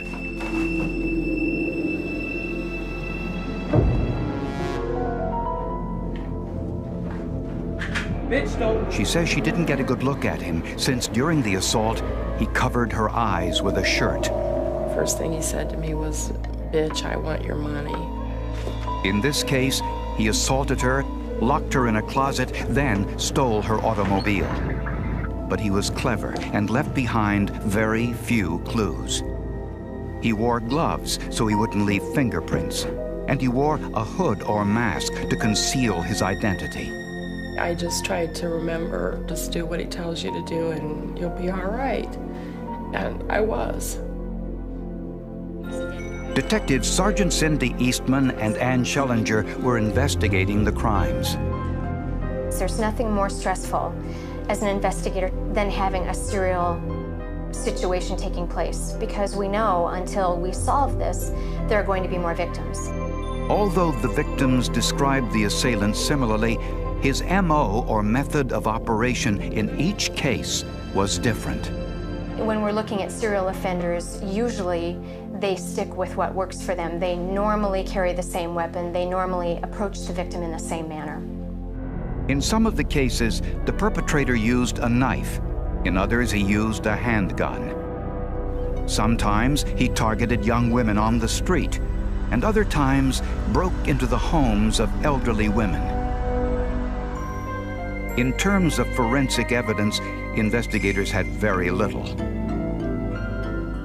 In one case, a semen sample. In another, a pubic hair, but few other clues. The River Park rapist's most brazen crime happened in July of 1996. The victims were a young man and his fiancée. They were having an argument. They decided to stop the car, get out, just cool off, talk it out. Seemingly out of nowhere, the assailant demanded money at gunpoint. He struck the young man and took off with the woman, sexually assaulting her in a wooded area nearby.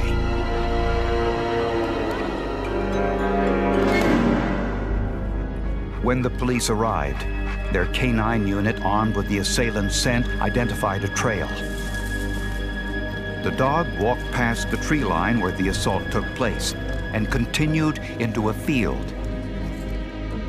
At the spot where the dog lost the scent, police noticed bicycle tire impressions in the grass, raising the possibility that he had used a bicycle to make his getaway. Police staked out the neighborhood, looking for men on bicycles who fit the assailant's description. It wasn't long before a suspect rode right into their trap.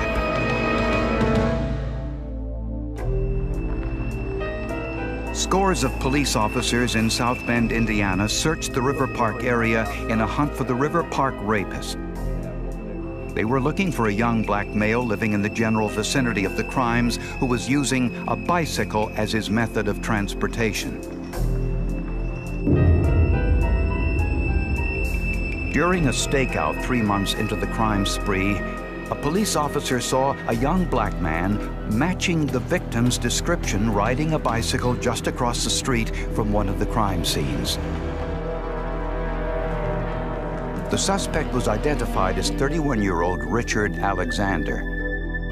Although he had previous brushes with the law, Alexander denied he was the River Park rapist. He claimed he was in the wrong place at the wrong time. I ain't did nothing, man. I'm on my way home. I'm the only, everybody in the area, it's a quiet neighborhood, whatever, you know what I'm saying? I'm the only black going down the street on a brand new mountain bike. They seen him riding his bike late, and so that's like a scapegoat. There go, a black man, let's throw this on him. A search of Alexander's apartment found a knife, some hoods, and bandanas. At police headquarters, investigators placed Alexander's picture along with 5 others in a photographic lineup and asked the couple who had been attacked if their assailant was among them. You don't recognize anyone? The woman could not identify a subject. How about you? That guy. This guy here? That's the one. That's him. But her fiancé did. I'm absolutely certain. He looked at the photo array and without hesitation pointed to the picture of Richard Alexander as being the suspect that robbed them and sexually assaulted the victim. Him, that guy. Him right This was the only positive identification. The other victims couldn't say for sure. But soon, they would get a second chance. Police arranged for another lineup, this time with the suspects in person. Once again, there were 6 suspects to choose from. Number 6, step forward and read the lines, please. The first to step onto the stage was Richard Alexander. Reportedly, one of the victims gasped when they saw him walk out, perhaps even cried. Number 3, step forward and say your line. Each of the suspects was instructed to repeat phrases that the rapist had used during his attacks. Bitch, I want your money. Where your car keys at? Don't talk. I want your money. Number 6, that's him.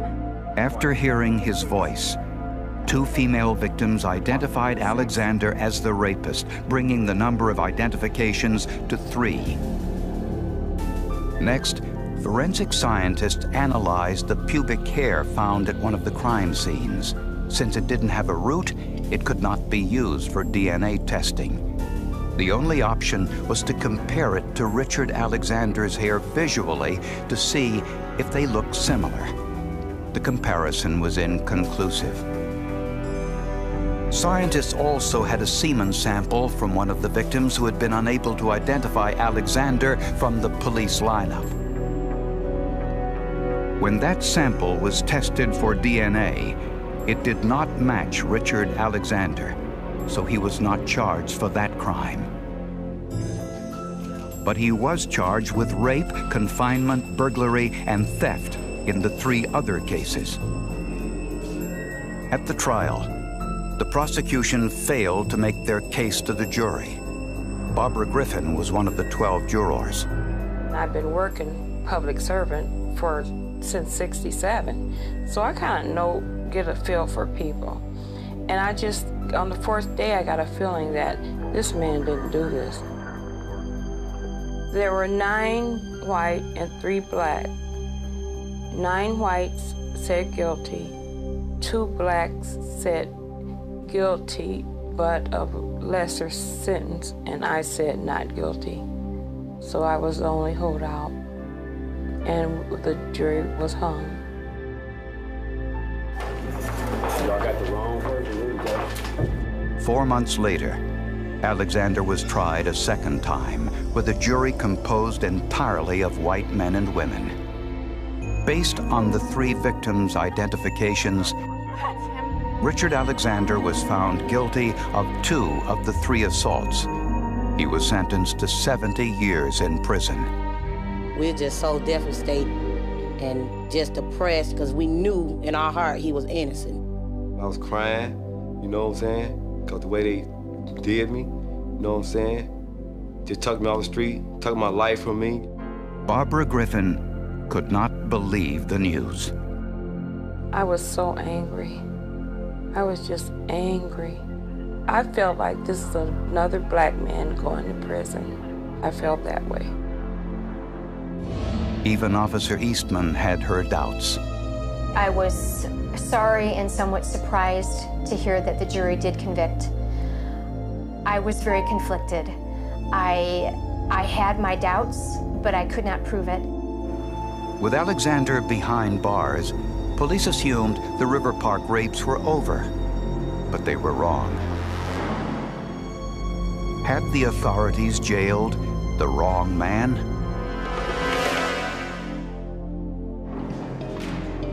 Richard Alexander says the first year in prison was the hardest, but the second, third, and fourth years behind bars weren't a lot easier. There's a pecking order in prison. Murderers and thieves are held in higher regard than child molesters and rapists. Alexander says he saw more violence inside the prison than he ever saw outside. I was afraid that I was gonna get killed. Y'all seen guys get raped in the shower. Seen guys get raped, I'm in the shower, taking a shower, and they got this homosexual in there, look like a girl, you know what I'm saying? And you got about 2 guys in there, so I hear him got out of there. The boy was in there knocked out, and they found him laying in the shower. They thought he was dead, blood everywhere.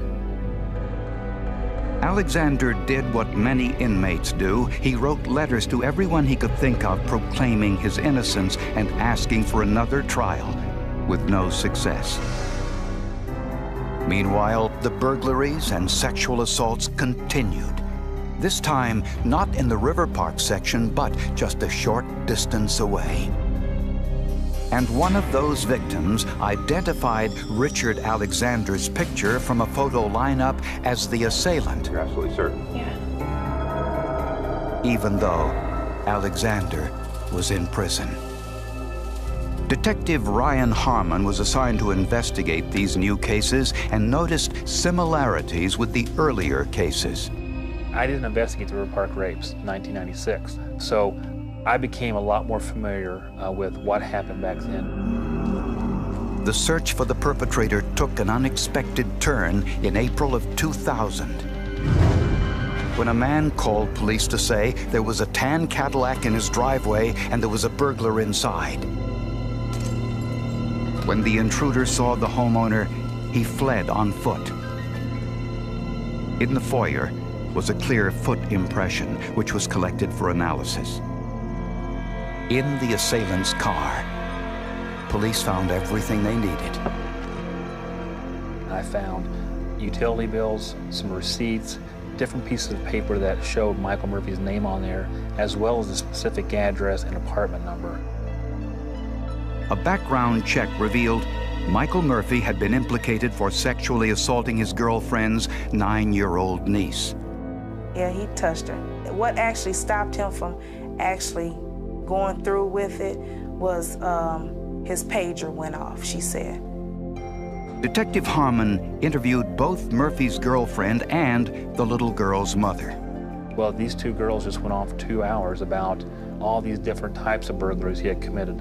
Michael thought he was big and bad and thought he was cool or what he was doing and thinking he could getting away with what he was doing. With the search warrant, investigators discovered a pair of shoes in Murphy's closet which matched the shoe impression at the burglary scene. Murphy's girlfriend gave police some pictures of Murphy with some of the items he had stolen in the burglaries.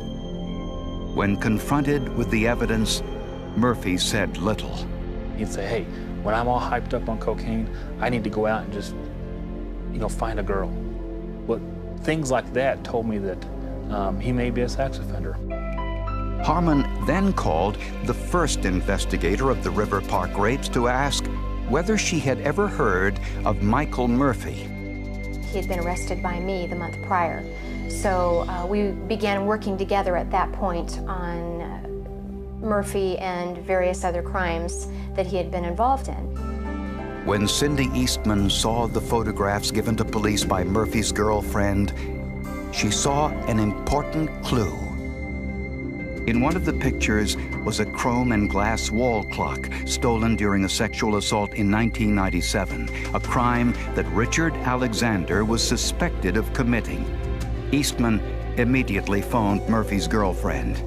She immediately said, "I know exactly what you're talking about. I remember when he came home with it. It's hanging on my wall. Do you want it?" Cindy revisited that victim and asked her, "Do you have any photographs that may depict the same clock?" And she had a photograph of her and her son during the holidays standing in front of this clock. Both detectives began to suspect that the real River Park rapist wasn't Richard Alexander, but Michael Murphy. They just needed some way to prove it. During Richard Alexander's trial 5 years earlier, the pubic hair found on one of the victims could not be tested for DNA since there was no root material on the hair shaft.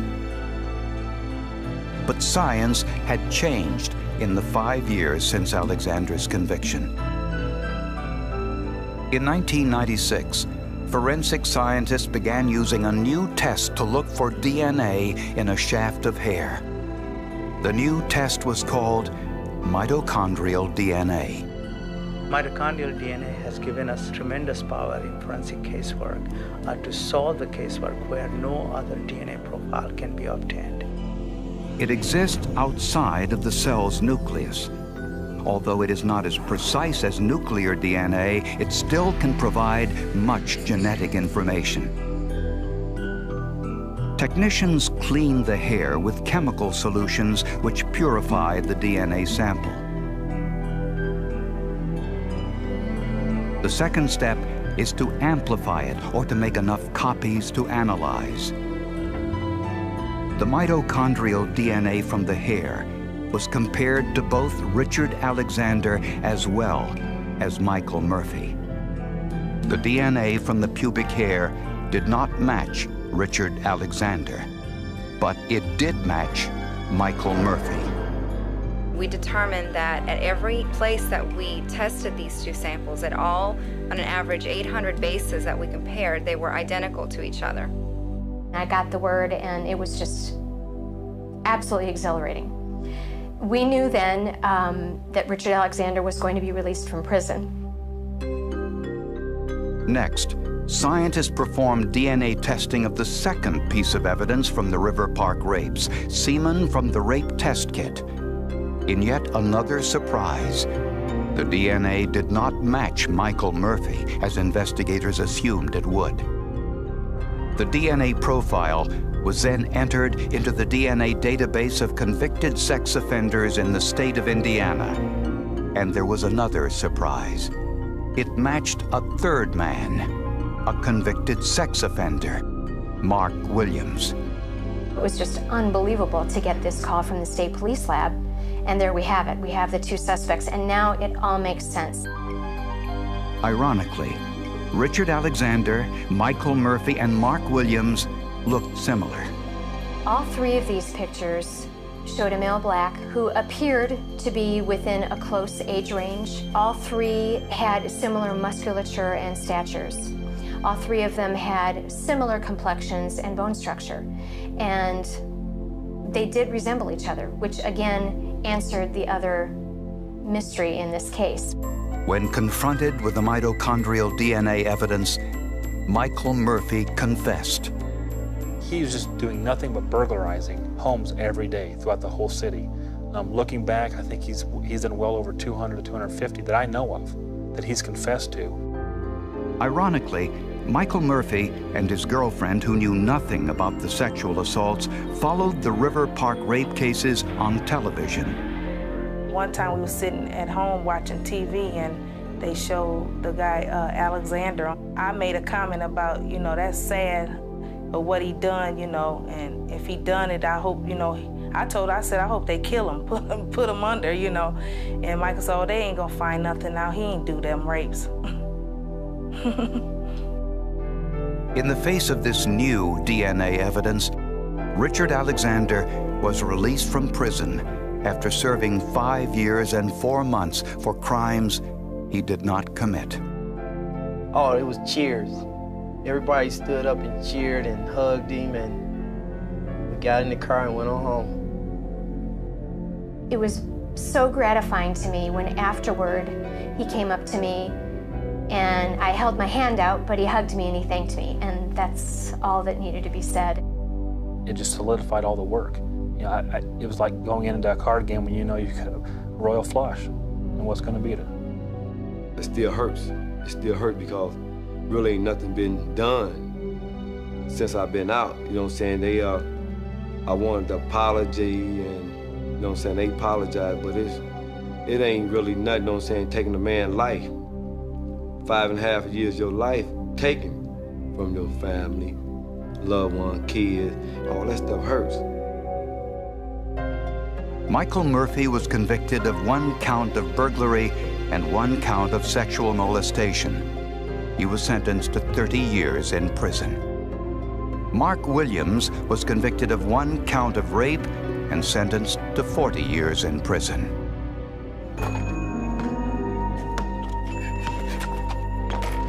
Richard Alexander was a victim of mistaken identity.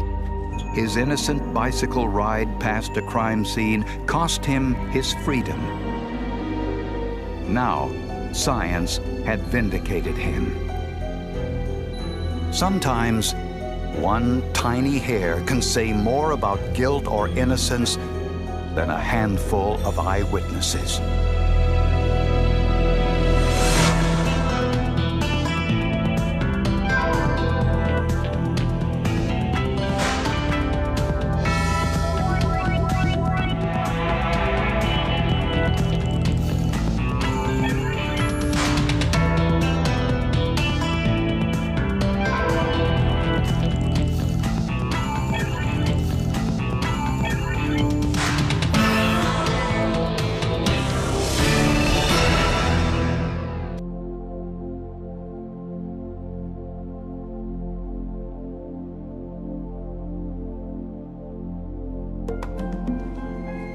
In 1996, Seattle police faced an unusual challenge. A severely wounded dog witnessed the murder of his 2 owners. Could the dog identify the killers, and if so, how?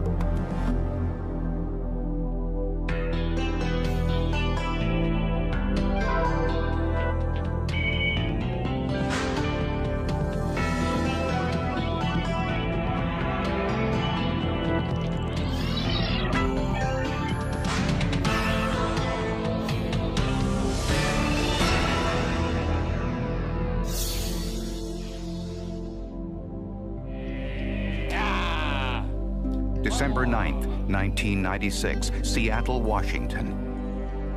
It was going to be a special day for 22-year-old Raquel Rivera. She was starting a new job as a receptionist in a downtown office. I seen her the night before, and she was really excited about it. She was a little sick, but she wasn't worried about she was going to make it to work or not. She was really excited. Raquel shared this house in Seattle's South Park section with her longtime boyfriend, Jay Johnson. The two had been together since high school and were talking about getting married. I loved Jay. He was a great guy. I loved him. He was very, very good to my daughter, you know. They were good for each other.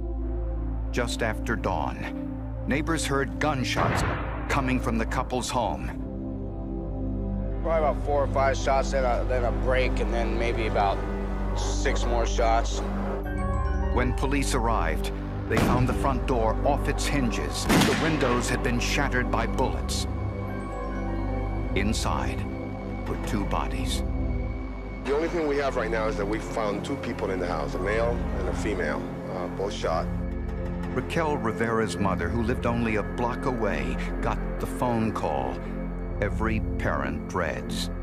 When I got there was police and everybody. They wouldn't let me in the apartment. And I said, it's gotta be Raquel. The bodies were positively identified as Raquel and Jay. The couple's dog, Chief, a 6-month-old Labrador mix, was also shot. I poked my head around the corner, saw that the dog was up against the door.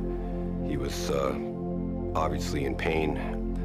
He was growling. There were blood traces all over the door where he had smeared blood against that wall. I said, let's get everybody out, get animal control in here and get the dog out. This particular case would rate as probably the most severely injured dog that we've ever seen from a gunshot, just by virtue of the fact that it received such a full-on frontal bullet right through the front of the nose. Unfortunately, despite undergoing emergency surgery, the dog died. An autopsy was performed. It revealed the dog had been shot twice, a non-fatal shot in the shoulder and a bullet through his muzzle. You could liken it to running face first into the front end of a truck bumper on that in terms of this, given what we could see in terms of the bullet trauma that did to the front of his muzzle and his face. The evidence told homicide investigators that the killer was searching for something. Cabinets have been gone through, doors have been opened, the bed was tossed around. So clearly the perpetrators wanted to find something, not just eliminate the lives and witnesses therein, but they were after something. There was no finesse to this. It was a blitz-style attack. They're in, they shoot the dog, they shoot the owners of the dog. Mr. Johnson was shot several times in the legs, which is indicative of someone trying to extract information before. The coroner would later describe the murders as execution-style killings. The entire community was asking who would have killed this young couple who had no known enemies.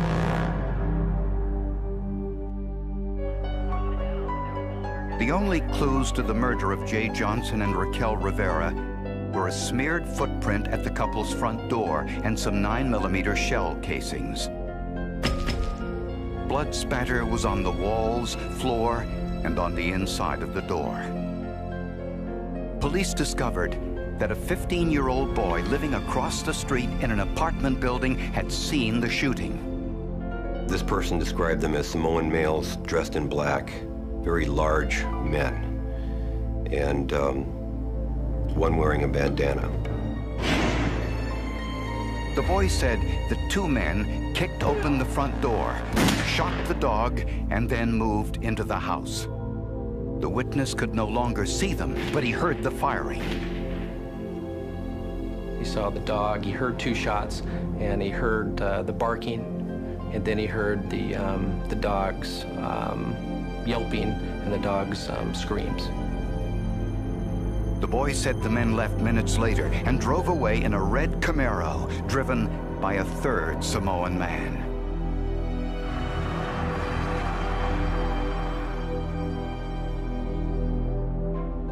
Police suspected the men were members of a local gang, Mad Pack. There's a large Samoan community in Seattle, are law-abiding, hardworking people. But with every group, you've got a criminal element. And the Mad Pack made up a large portion of their criminal element. They were a gang in the sort of worst sense of the word.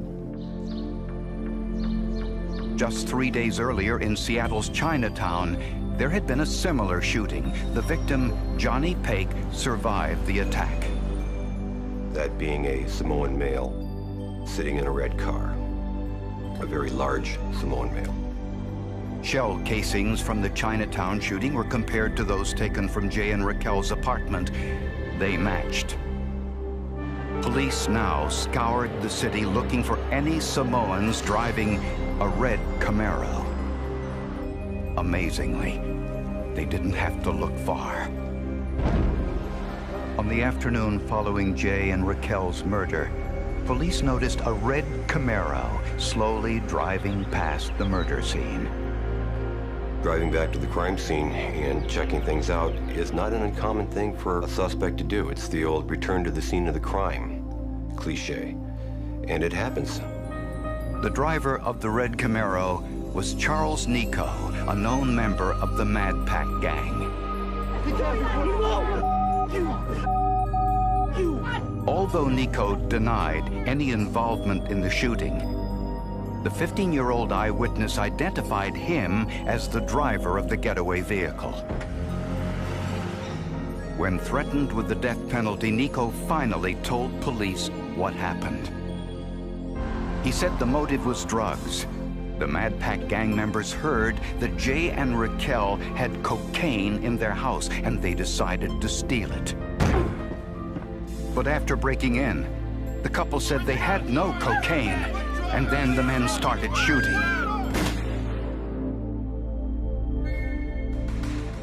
Nico identified the shooters as 22-year-old Kenneth Lealua Ali, whose street name was Sabo Claus, and 24-year-old George Tuilafano, whose street name was Scooby. Both were high-ranking members of the Mad Pack gang. I already knew who they were because, you know, they ran around South Park. They were bullies.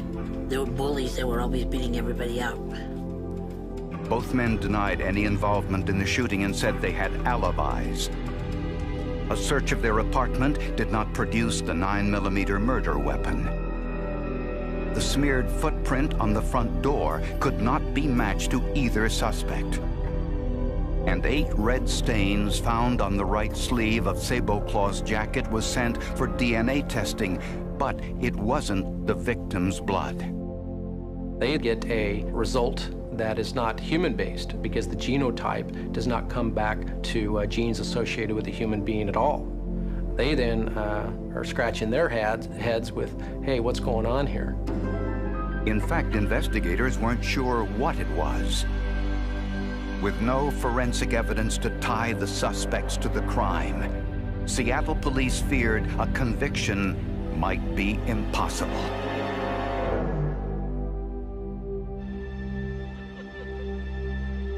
As Jay Johnson and Raquel Rivera were laid to rest side by side in a Seattle cemetery, their families demanded justice.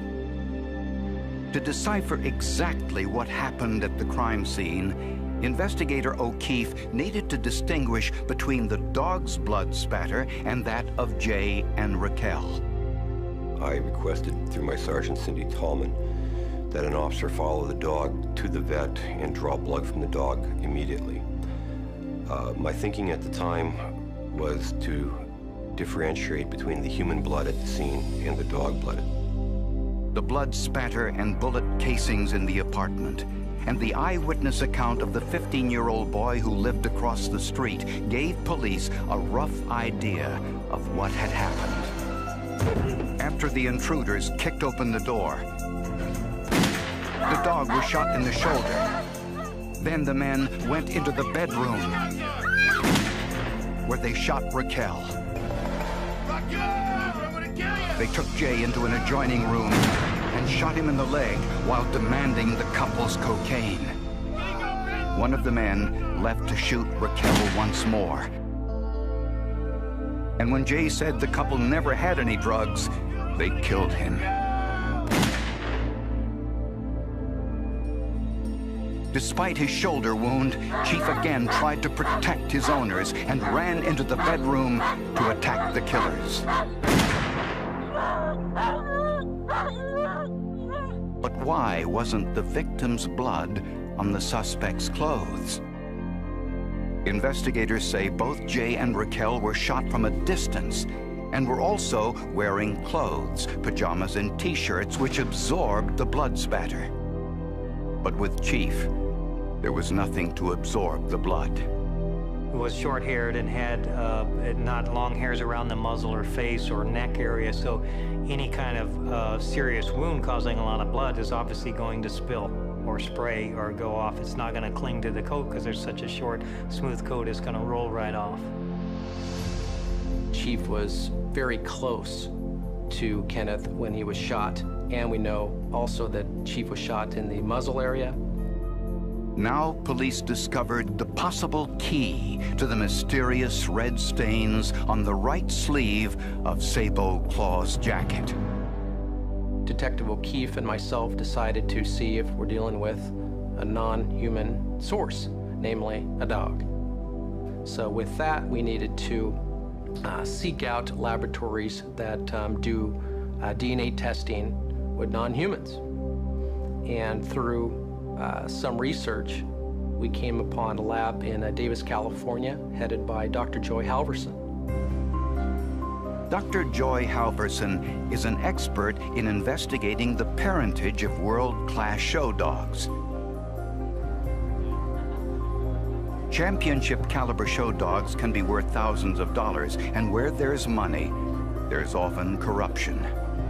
Dishonest breeders engage in a practice known as litter loading, where pups from inferior dogs are mixed in with pups from champion dogs and sold at inflated prices. Knowledgeable buyers now analyze the DNA profiles of their new pups in order to confirm their dog's championship parentage. Dog DNA is exactly like human DNA.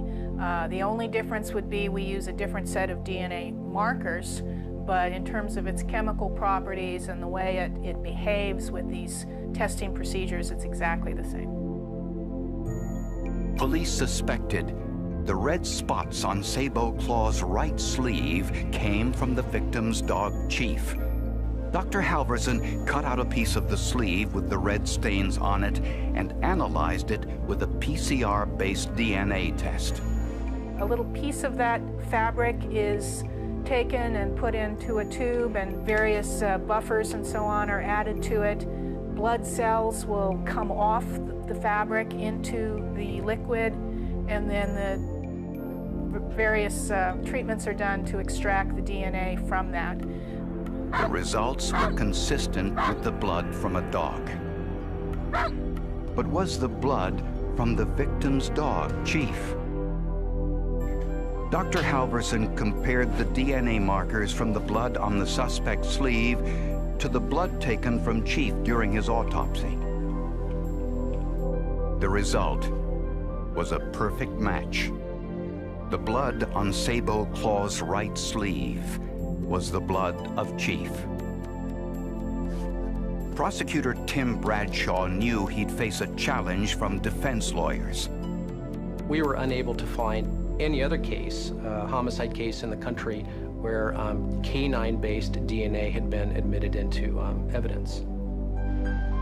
The defense lawyers not only would challenge the admissibility of the canine DNA evidence, they described it as hocus pocus, and boldly predicted their clients would walk free.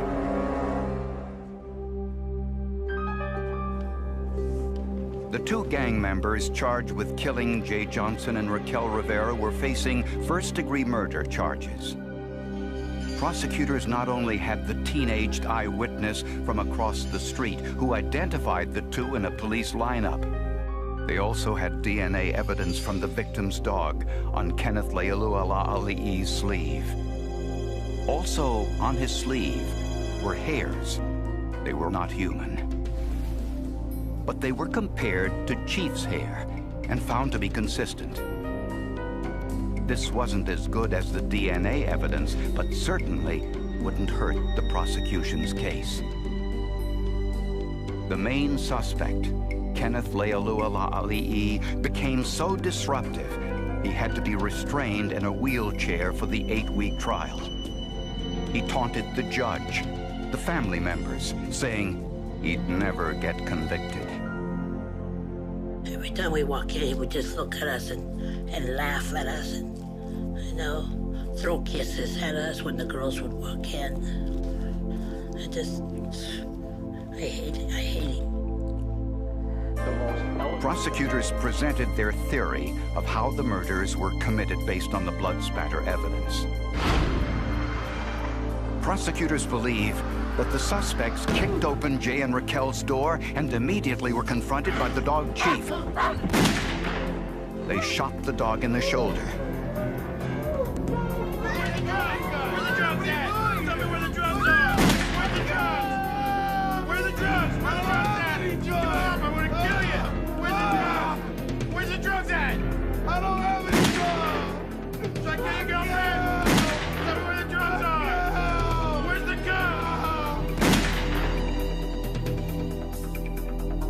killing both Rachel and Jay, Chief once again tried to protect his owners. Chief was shot at point-blank range. The blowback blood spatter landed on Ken's right sleeve. When presented with the DNA evidence linking Ken's jacket to the dog, the judge ruled that legally, the animal DNA was the same as human DNA. If the testing was the same, then so was its value as evidence. We took advantage of the fact that the science is no different than the human testing that's done now in the forensic community, and there's nothing groundbreaking about it. It's just a different set of DNA markers developed for dogs. It was the first time animal DNA was used in the United States as evidence in a criminal case. Kenneth Lealuala Ali'i took the stand and said he had an explanation for the dog blood on his sleeve. He told the jurors that a few nights prior to the murders, he was at a dance club in Tacoma, got into a fist fight with another man there, and that thereby explains the blood. That did give me an opportunity to ask him whether the man he was fighting with had hit him with a dog, and he really couldn't explain that. After 12 hours of deliberation, the jury sentenced both men to life in prison without parole. Kenneth Lealuala Ali'i laughed as the verdict was read. But the last laugh was reserved for Chief, the victim's courageous dog. I had a few puns about our case in Chief, but the third victim here, Chief, was exceedingly important to our case, and we're grateful to that, but we're also, this will sound a little hokey, but grateful to the scientific community for making a contribution to justice, and that's exactly what happened here. Jay and Raquel had bought Chief for protection. Little did they know that he would someday bring their killers to justice. A piece of evidence, the one victim who could never speak, ended up providing perhaps the most eloquent of testimony, and that was from the DNA profile that clearly placed defendant Lealuala Ali'i at the crime scene. The verdict brought small satisfaction to Raquel's mother, who now makes a point of keeping a dog around the house. Her only child, who she raised by herself, is dead for no reason, leaving a great void in her life that no amount of justice can ever fill. We were so close. Her and I, as she was growing up, just her and I. What I learned from this case is that if it's alive, it has DNA. Detectives can use DNA in their cases in ways that we never thought of 10 years ago. There is plant DNA, there is animal DNA. Every domestic animal has a DNA databank now. The Department of Interior has a laboratory where they do DNA on wild species. Just from my own experience of owning animals, I mean, I'm sure if I looked on my clothing right now, I'd find some animal hairs. And if somebody kidnapped me and put me in the trunk of their car, probably a few of those hairs would end up on the trunk of their car. So if someone's being alert and thinking about these things, I think they're valuable sources of evidence. And so it's a constant reminder for investigators to be vigilant in your approach to any sort of crime scene, and to be quite open-minded and imaginative about what application you can do as far as what science is available, because to a large degree, science is leading the way, and we got to keep up.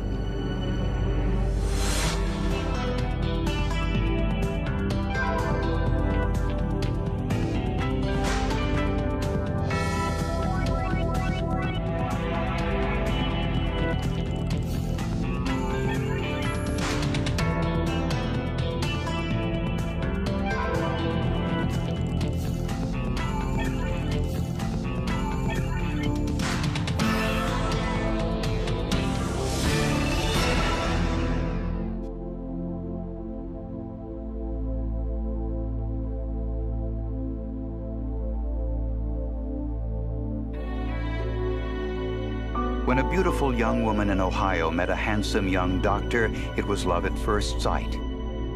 During candlelight dinners, the two spoke of marriage, with a ceremony on a distant beach at sunset. But those plans were delayed when the prospective bride fell ill.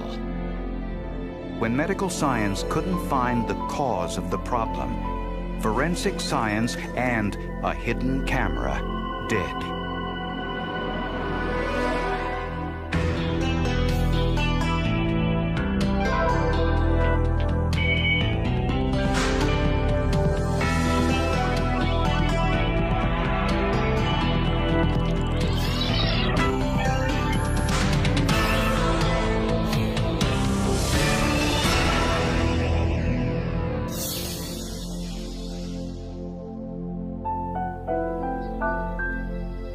At 33 years old, Michelle Baker was ready to settle down, get married, and start a family.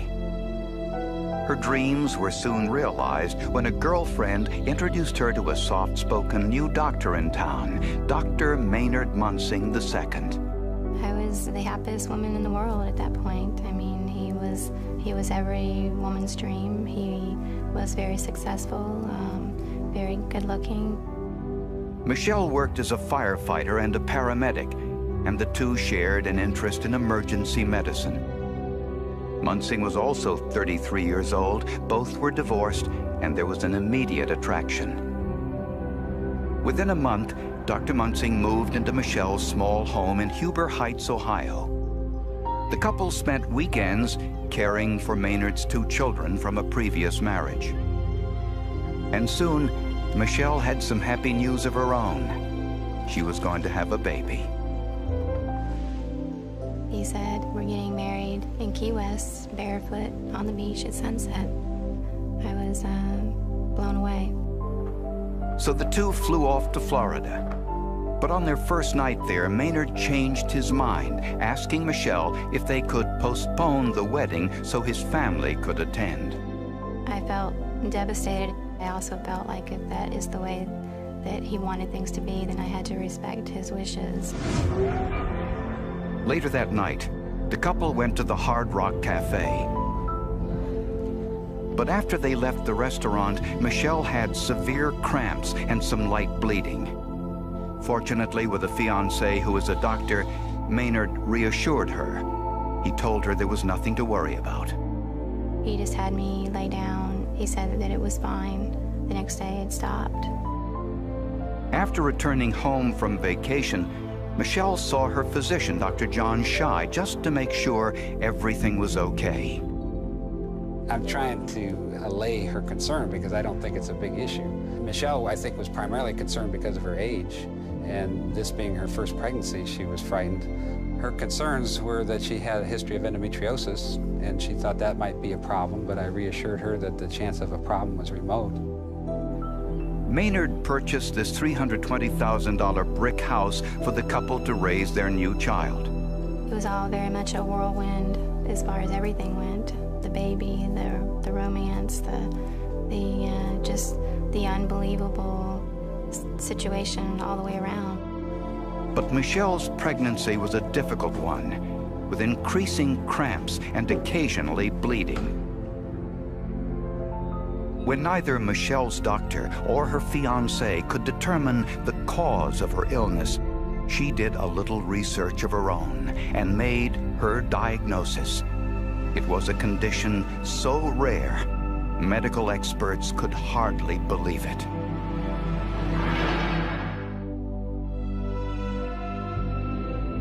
Although Michelle Baker and Dr. Maynard Munsing were expecting a child and had plans to marry, Maynard revealed some news which threatened those plans. He admitted he still had lingering feelings for a former girlfriend, Tammy Irwin, despite their stormy past.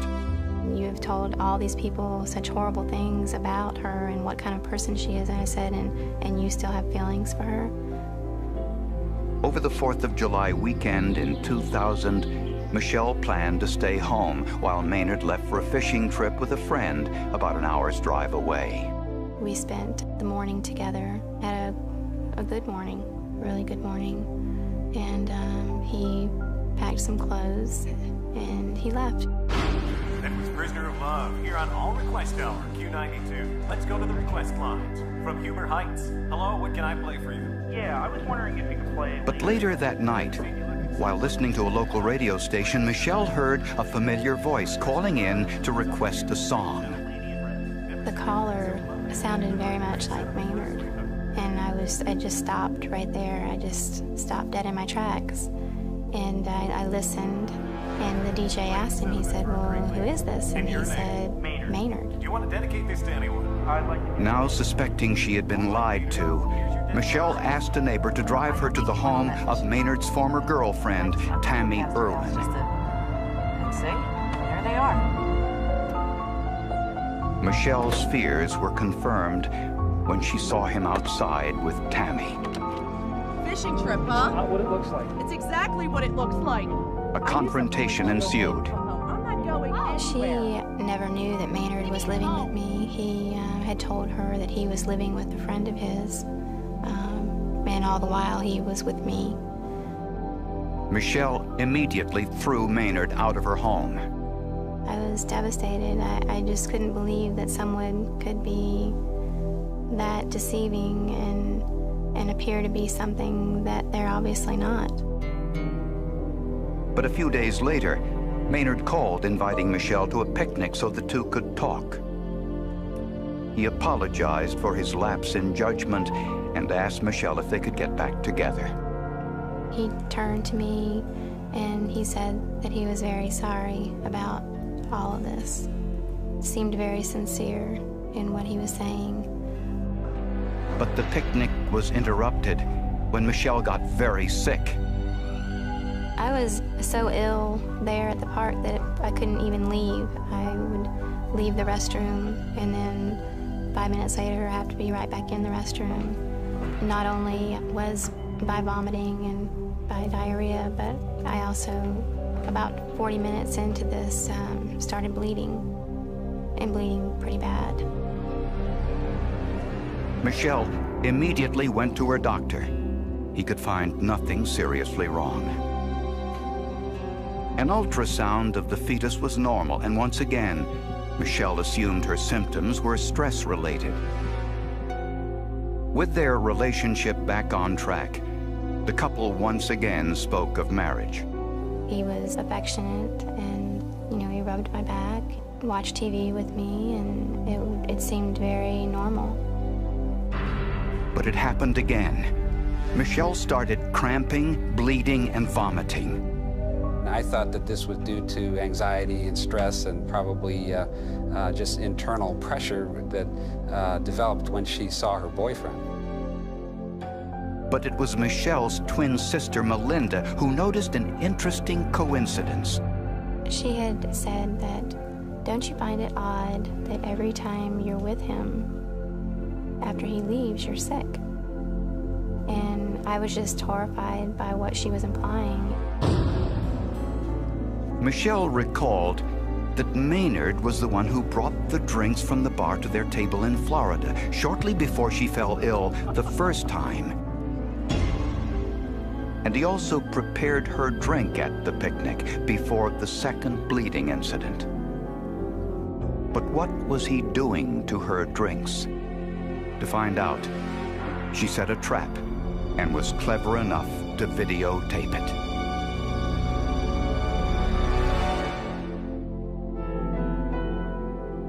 Michelle Baker was becoming increasingly suspicious of her fiancé's behavior. Maynard told Michelle he was taking his children to Florida for a short vacation. Michelle suspected he was lying. To find out, Michelle drove to the home of Maynard's ex-girlfriend, and there saw Maynard's car. Through an open window, Michelle overheard Maynard and Tammy Irwin discussing Michelle's pregnancy. Tammy asked Maynard what he intended to do about the baby, and Maynard's response to her was, she need not worry about that, that as far as he knew, that it could have already been taken care of. My heart dropped. And it was at that point that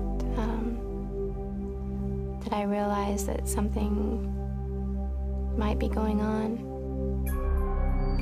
Michelle immediately told police about her suspicion that Maynard was trying to abort their child. Well, after listening to the story, I thought it was quite fantastic. It's not the typical case that comes across my desk. I was certainly skeptical at first and thought, I can't imagine that someone would even do this. It's beyond my dreams. Something I haven't run into in 25 years of experience. Is he still trying to make contact? Police wanted Michelle to take a lie detector test, but department rules prohibit the test to be done on pregnant women. We told her, basically, that because of his professional position, that we were going to need all types of physical evidence that would show that he's responsible for this. But without proof, there was little police could do. So Michelle conducted her own investigation. Inside a silk plant, Michelle and her girlfriend hid a small video camera in her kitchen with a clear view of the kitchen countertop area. I was scared. I was afraid that he would see it. She then invited Maynard to dinner. As soon as he arrived, Michelle said she was going outside to put the steaks on the grill and asked Maynard to prepare her a drink. The videotape clearly revealed Maynard pouring an unknown substance into Michelle's soft drink. When he handed Michelle the drink, she excused herself to go to the bathroom, where she had hidden a plastic container. As I poured that drink into that container, there was a white sludge in the bottom of my cup, an enormous amount. I mean, not just a little bit, but a very large amount. And then I rinsed my cup out. I poured my new Coke into that glass, hid the other stuff. I walked back out and sat down at the table and ate dinner with him. I was sickened, but I knew that this was the only way that I could prove this. This was the only way that I could keep him away from my baby. Getting through dinner was difficult. Michelle wanted to get the drink to the police station quickly, and throughout dinner, her telephone rang incessantly. It was Tammy Irwin asking to speak with Maynard.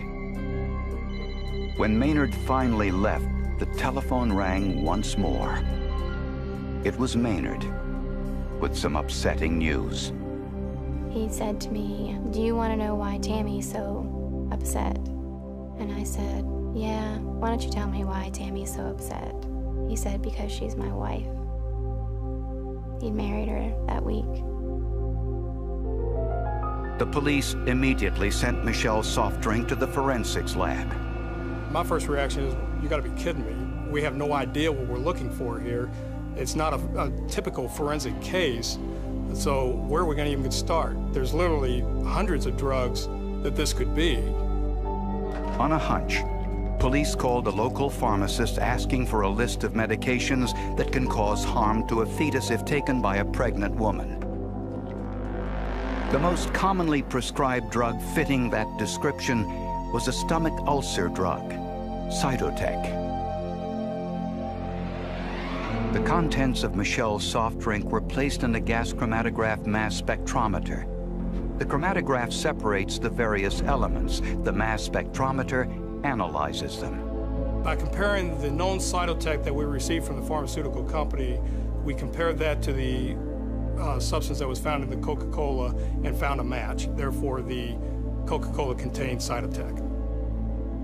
It's also a drug that is used in a very limited capacity to induce labor. The actual effects of that particular drug are to actually start contractions. But police had a problem. There was no proof it was Cytotec that Maynard was putting into the soft drink. A clever defense attorney could claim that Michelle laced her own drink with the drug in order to frame him. So police, set a trap of their own.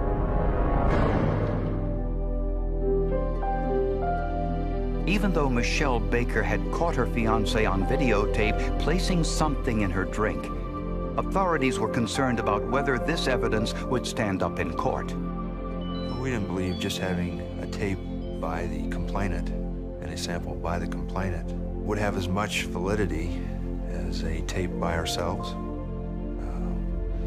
obtained by ourselves, and the sample obtained by ourselves. So a few days later, police set up their own surveillance camera in Michelle's kitchen. They placed it in a figurine of a firefighter saving a child.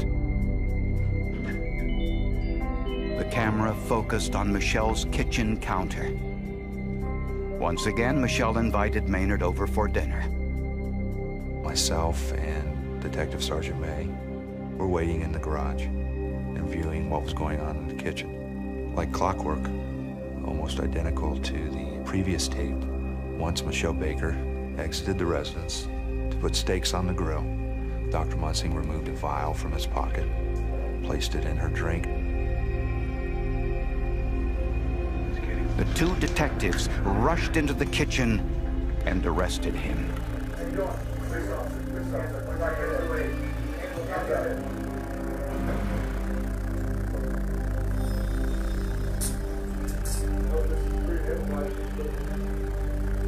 At that time, I pointed up to the camera and said, right up there, you're on camera.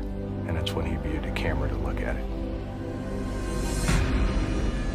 I said, I told you that you didn't have to have anything to do with this baby, and instead you tried to kill the baby and kill me.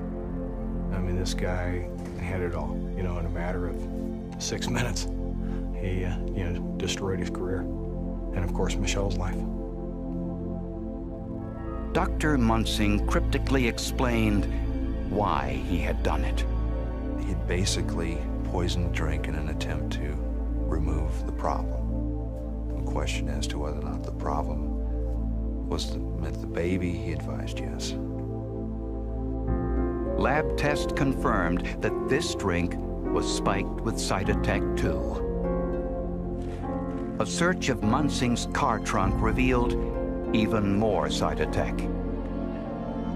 Dr. Maynard Munsing was charged with the attempted murder of the baby. I think that's just despicable. I'm ashamed to say that he's a physician. I think that he misused his authority and his ability to obtain a substance, and then he poisoned his ex-fiancée. Despite ingesting Cytotec several times earlier, Michelle's fetus appeared normal. I was at the doctor's office every week. I had high-resolution ultrasounds every month. They were very, very cautious as to what they were looking for. Meanwhile, Munsing was released on bond to await trial. I need my family needs me, especially my children. I need to see them, to hold them, and to love them as they should be. The truth will come out soon. The what? The truth will come out soon. Shortly before the trial, 28 weeks into her pregnancy, Michelle gave birth to a stillborn baby girl, whom she named Michaela. She was already gone. It was a bad day. But my parents got there. They were there when she was delivered. My whole family was there. And my friends. And they all held her, and we passed her around. And we all told her how much that we loved her. Since the coroner found no trace of Cytotec in the placenta, he ruled the cause of the baby's death as undetermined. He did make oral statements as well as written statements admitting to what he was trying to do in this case, and that he was trying to get rid of the baby, that it was something his wife didn't want him to have to deal with. Michelle firmly believes that Maynard was responsible.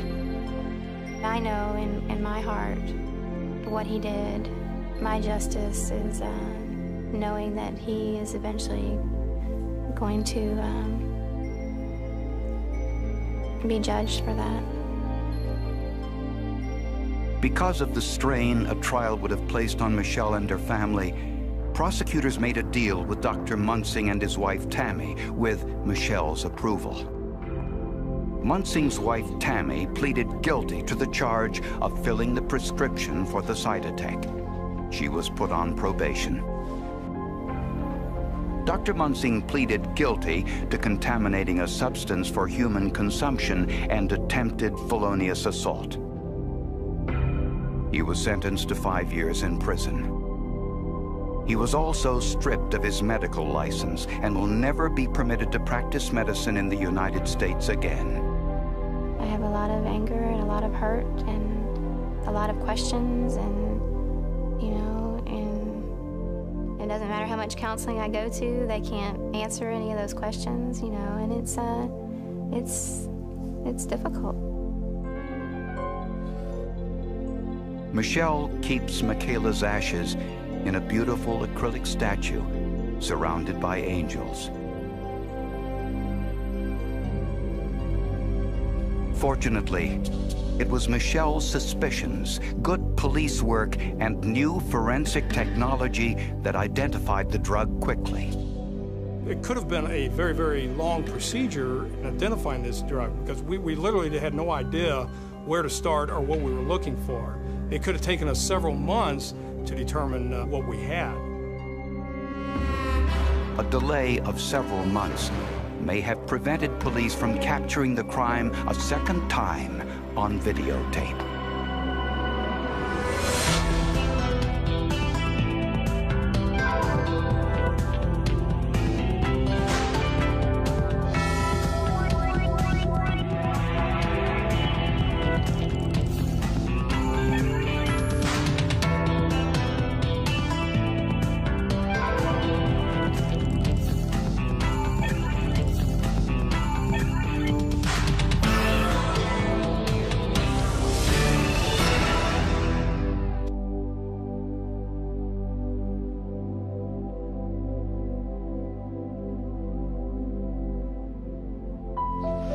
In Wichita Falls, Texas, police had 4 unsolved murders, the worst crime spree in the small town's history. For more than a decade, the killer successfully eluded police. But a discarded coffee cup in a trash bin solved the mystery.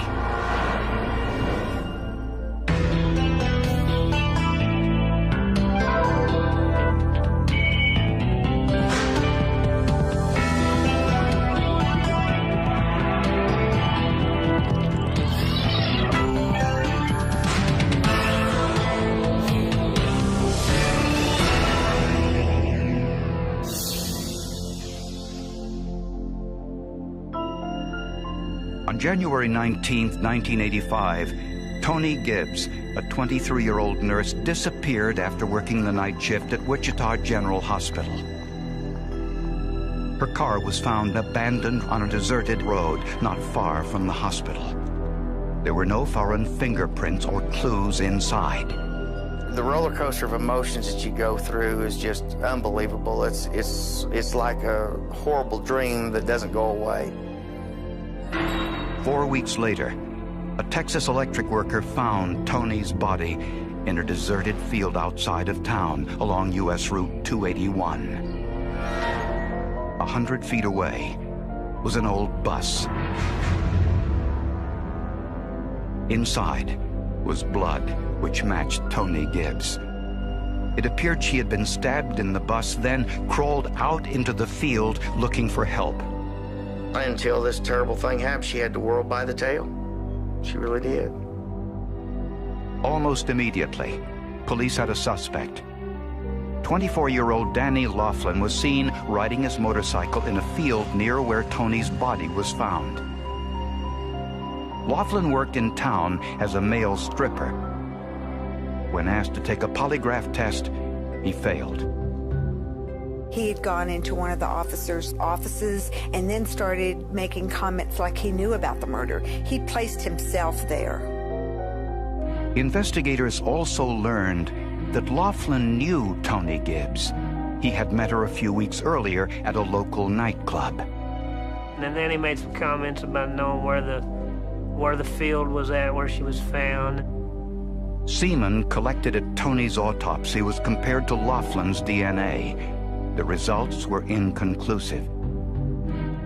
Nevertheless, Danny Laughlin was charged with Tony Gibbs' murder.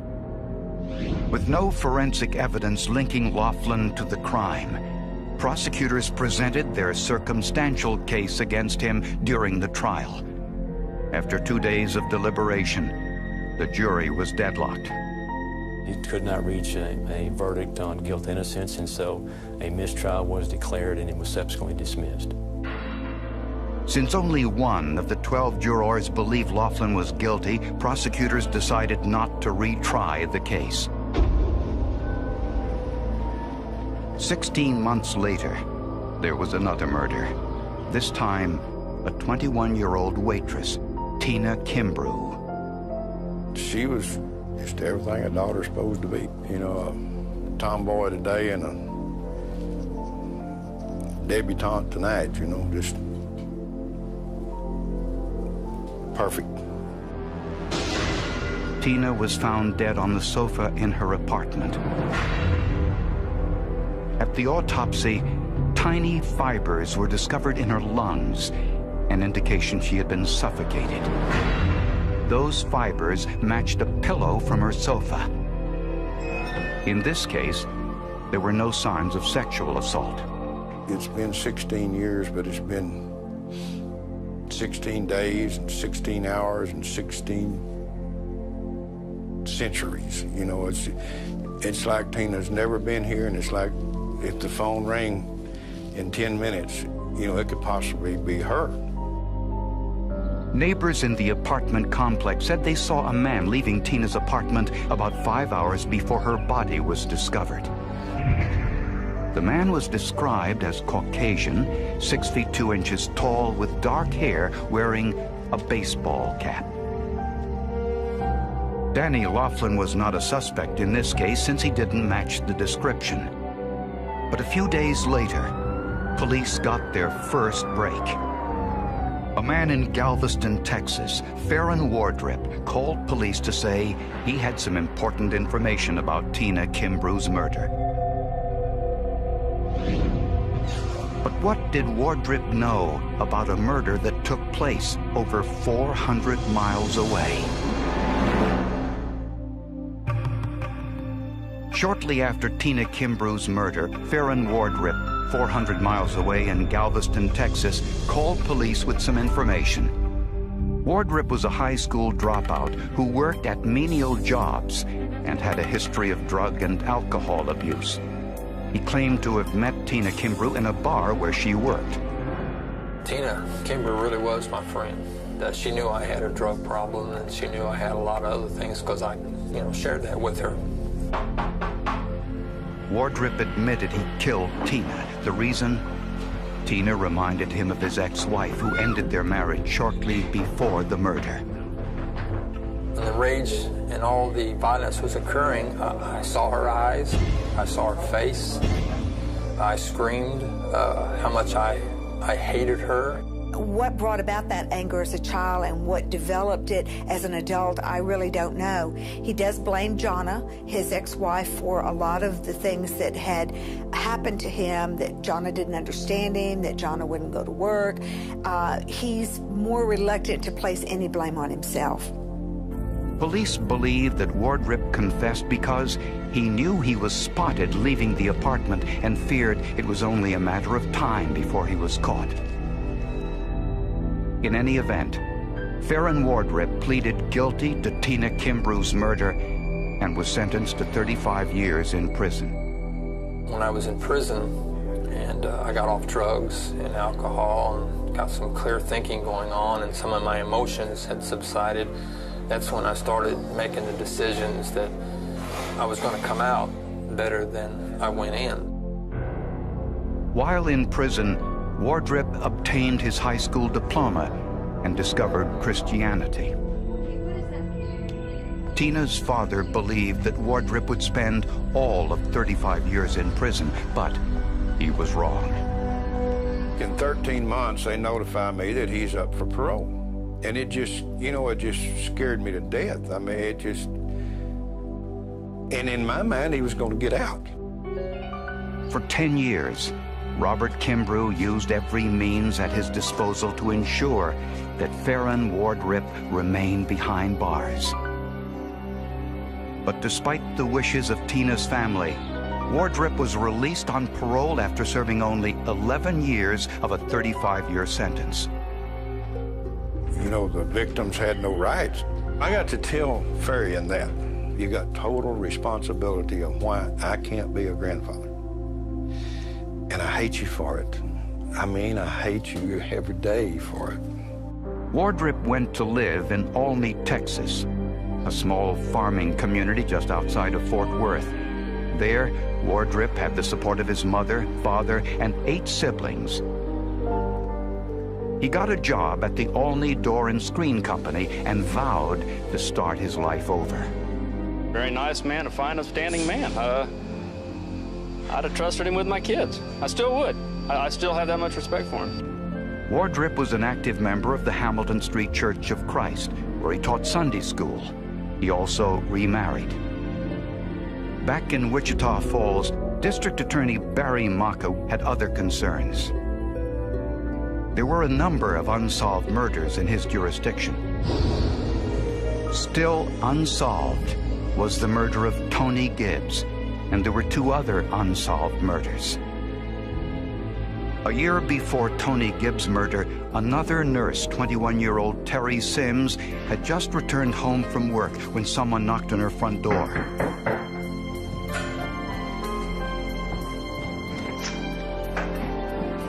And forced his way inside. She's trying to ward off the knife that he's wielding, and she is fighting so hard, so ferociously for her life that he cuts a cord and ties her hands behind her back. Terry Sims was sexually assaulted, then stabbed to death. She lived probably 2 to 4 minutes after those injuries. I cannot imagine what that young girl must have thought during her final moments of her life. On Terry Sims' shoe was a bloody fingerprint, and a semen sample was preserved for future DNA testing. There had been a few suspects in the murder, but nothing definitive. And a year later, tragedy struck 21-year-old Ellen Blau as she walked to her car around midnight after leaving work at the Subs and Suds restaurant. At that point, he just bull rushed her, hit her, knocked her, pushed her back into a car. Ellen was forced to drive to a deserted field on the outskirts of town, where she was strangled. Her body was left on a grassy embankment. The assailant drove her car back to town and left it on a dark street. Ellen's body was found days later, so badly decomposed by the heat, she could be identified only through dental records. It was impossible to determine whether she had been raped. For 14 years, these 3 murders had gone unsolved. So Barry Maka asked his lead investigator, John Little, to take a fresh look at these cold cases. For Little, finding the killer was personal. I knew Tony Gibbs. My wife knew Tony Gibbs. And I actually went out with my brother and helped search for her. On a hunch, Maka asked the forensics lab to compare the DNA of the semen recovered from Tony Gibbs and Terry Sims. We received word that they were, in fact, the semen from the same perpetrator. And so we knew then that we had a serial murderer. No one made this connection because these 3 cases had been investigated by 3 different law enforcement agencies with little communication between them. At least now, John Little knew he was looking for only one killer. But after 11 years, he knew it wouldn't be easy. When John Little looked through the case files of the 3 unsolved murders in Wichita Falls, Texas, he made an interesting discovery. When Farron Wardrip was in custody for Tina Kimbrough's murder, a policeman asked him if he knew Ellen Blau, who had been murdered just a few months earlier. Wardrip said yes, but that lead was never pursued. They could have come up with a suspect, as me being a suspect, if they would have just, I don't know, maybe paid him a little bit more attention. And Little found more evidence linking Wardrip. Ellen Blau's best friend, Janie Ball, lived just down the hall from Wardrip, and the coincidences didn't stop there. Miss Ball was a block down from where Terry Sims was killed on Bell Street. So, I mean, when I saw that in the file, and knowing there was 2 different agencies investigating this, and knowing that they probably didn't put it together, well, it really snapped together for me at that point. Little also learned that Wardrip was a janitor at the same hospital as Tony Gibbs at the time of her murder. That made a connection to her. He'd worked with her, now she's another victim. Her car was abandoned in the same neighborhood where Wardrip lived. So he decided to go to Olney, Texas, hoping to collect Wardrip's DNA, since police had semen from the murders. Wardrip had been living there since his release from prison in 1996. Little spent weeks staking out the factory where Wardrip worked, hoping to collect anything that would reveal his DNA profile. If we were to get a sample from Mr. Wardrip, I wanted it to be a situation where he did, in fact, abandon any interest in the item so that there wouldn't be any search and seizure problems. From across the street, Little watched as Wardrip took a coffee break after working a forklift. They set the cup up on top of the car. I mean, at that point, I had to hold myself back from just running across the street and snatching it. Little noticed that Wardrip threw his paper cup into a nearby trash barrel. Little seized the opportunity. I walked up to him, and I did have a big wad of tobacco in my mouth, and I said, "Do you have a spit cup or something?" And he pointed over to the trash barrel, and he said, "Sure, help yourself." Little looked into the barrel and saw not one used coffee cup, but many. Not knowing which one was Wardrip's cup, Little had to act fast. It seemed like an eternity looking into it. He was standing right over my shoulder. There was still some coffee in the bottom of this cup, and it had cheese cracker crumbs on the drinking rim. And I'd seen him eating the cheese crackers, and I said, "This has got to be the cup." The cup was immediately sent to the forensic lab for DNA testing. Manager Judy Floyd examined the cup for skin cells. She noticed the cracker crumbs were still on the cup and felt sure she could retrieve DNA. I swabbed the cup with a sterile cotton swab in order to pick up epithelial cells, and then it was this swab that I actually used for the extraction of DNA. Floyd then compared the DNA from the coffee cup to the DNA from the semen collected from 2 of the victims, Terry Sims and Tony Gibbs. When I observed the complete profile that I had obtained from the cells from the cup that Mr. Wardrip had used, I could see that his profile was an exact match to the profiles from the crime scenes. To find out how often this DNA profile would occur in the general population, Judy Floyd performed what is called a DQ alpha test, which is a particular location on chromosome number 6. Judy Floyd discovered Wardrip's DQ alpha type was extremely rare.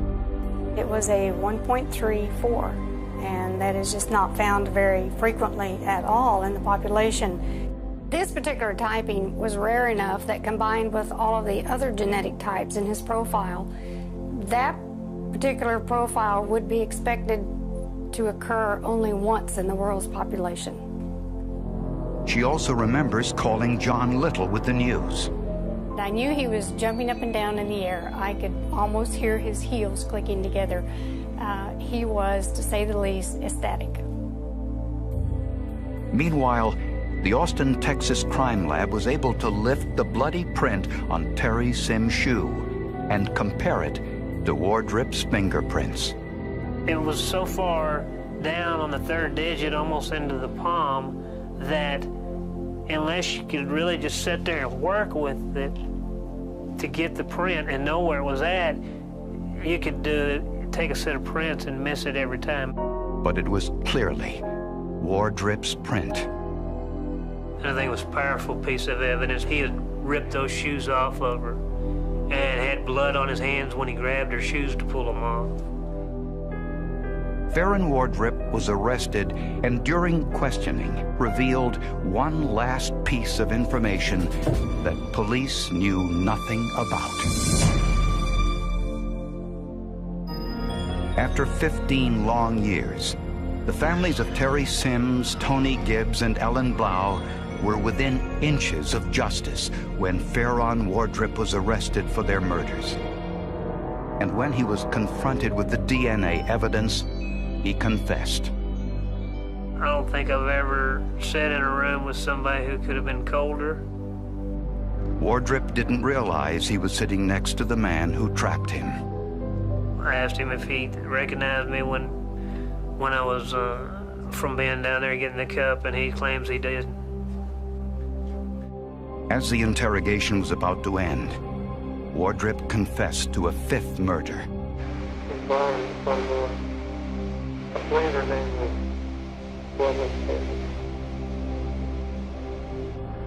2 months after Tony Gibbs' murder, Farron Wardrop told police he left Wichita Falls and went to Fort Worth, Texas. He met Deborah Taylor, a wife and mother of two, in a neighborhood bar. Deborah had been there with her husband, but he was tired and had left the bar a few hours earlier. Wardrop asked her to dance, then offered to drive her home. In the parking lot, when Deborah refused his advances, he killed her. Wardrop dumped Taylor's body at a remote construction site. Workers found it 1 week later. Deborah's husband, Ken, remained a suspect for 14 years, although he was never charged. It just destroyed his life. His own family turned against him. Deborah's family turned against him.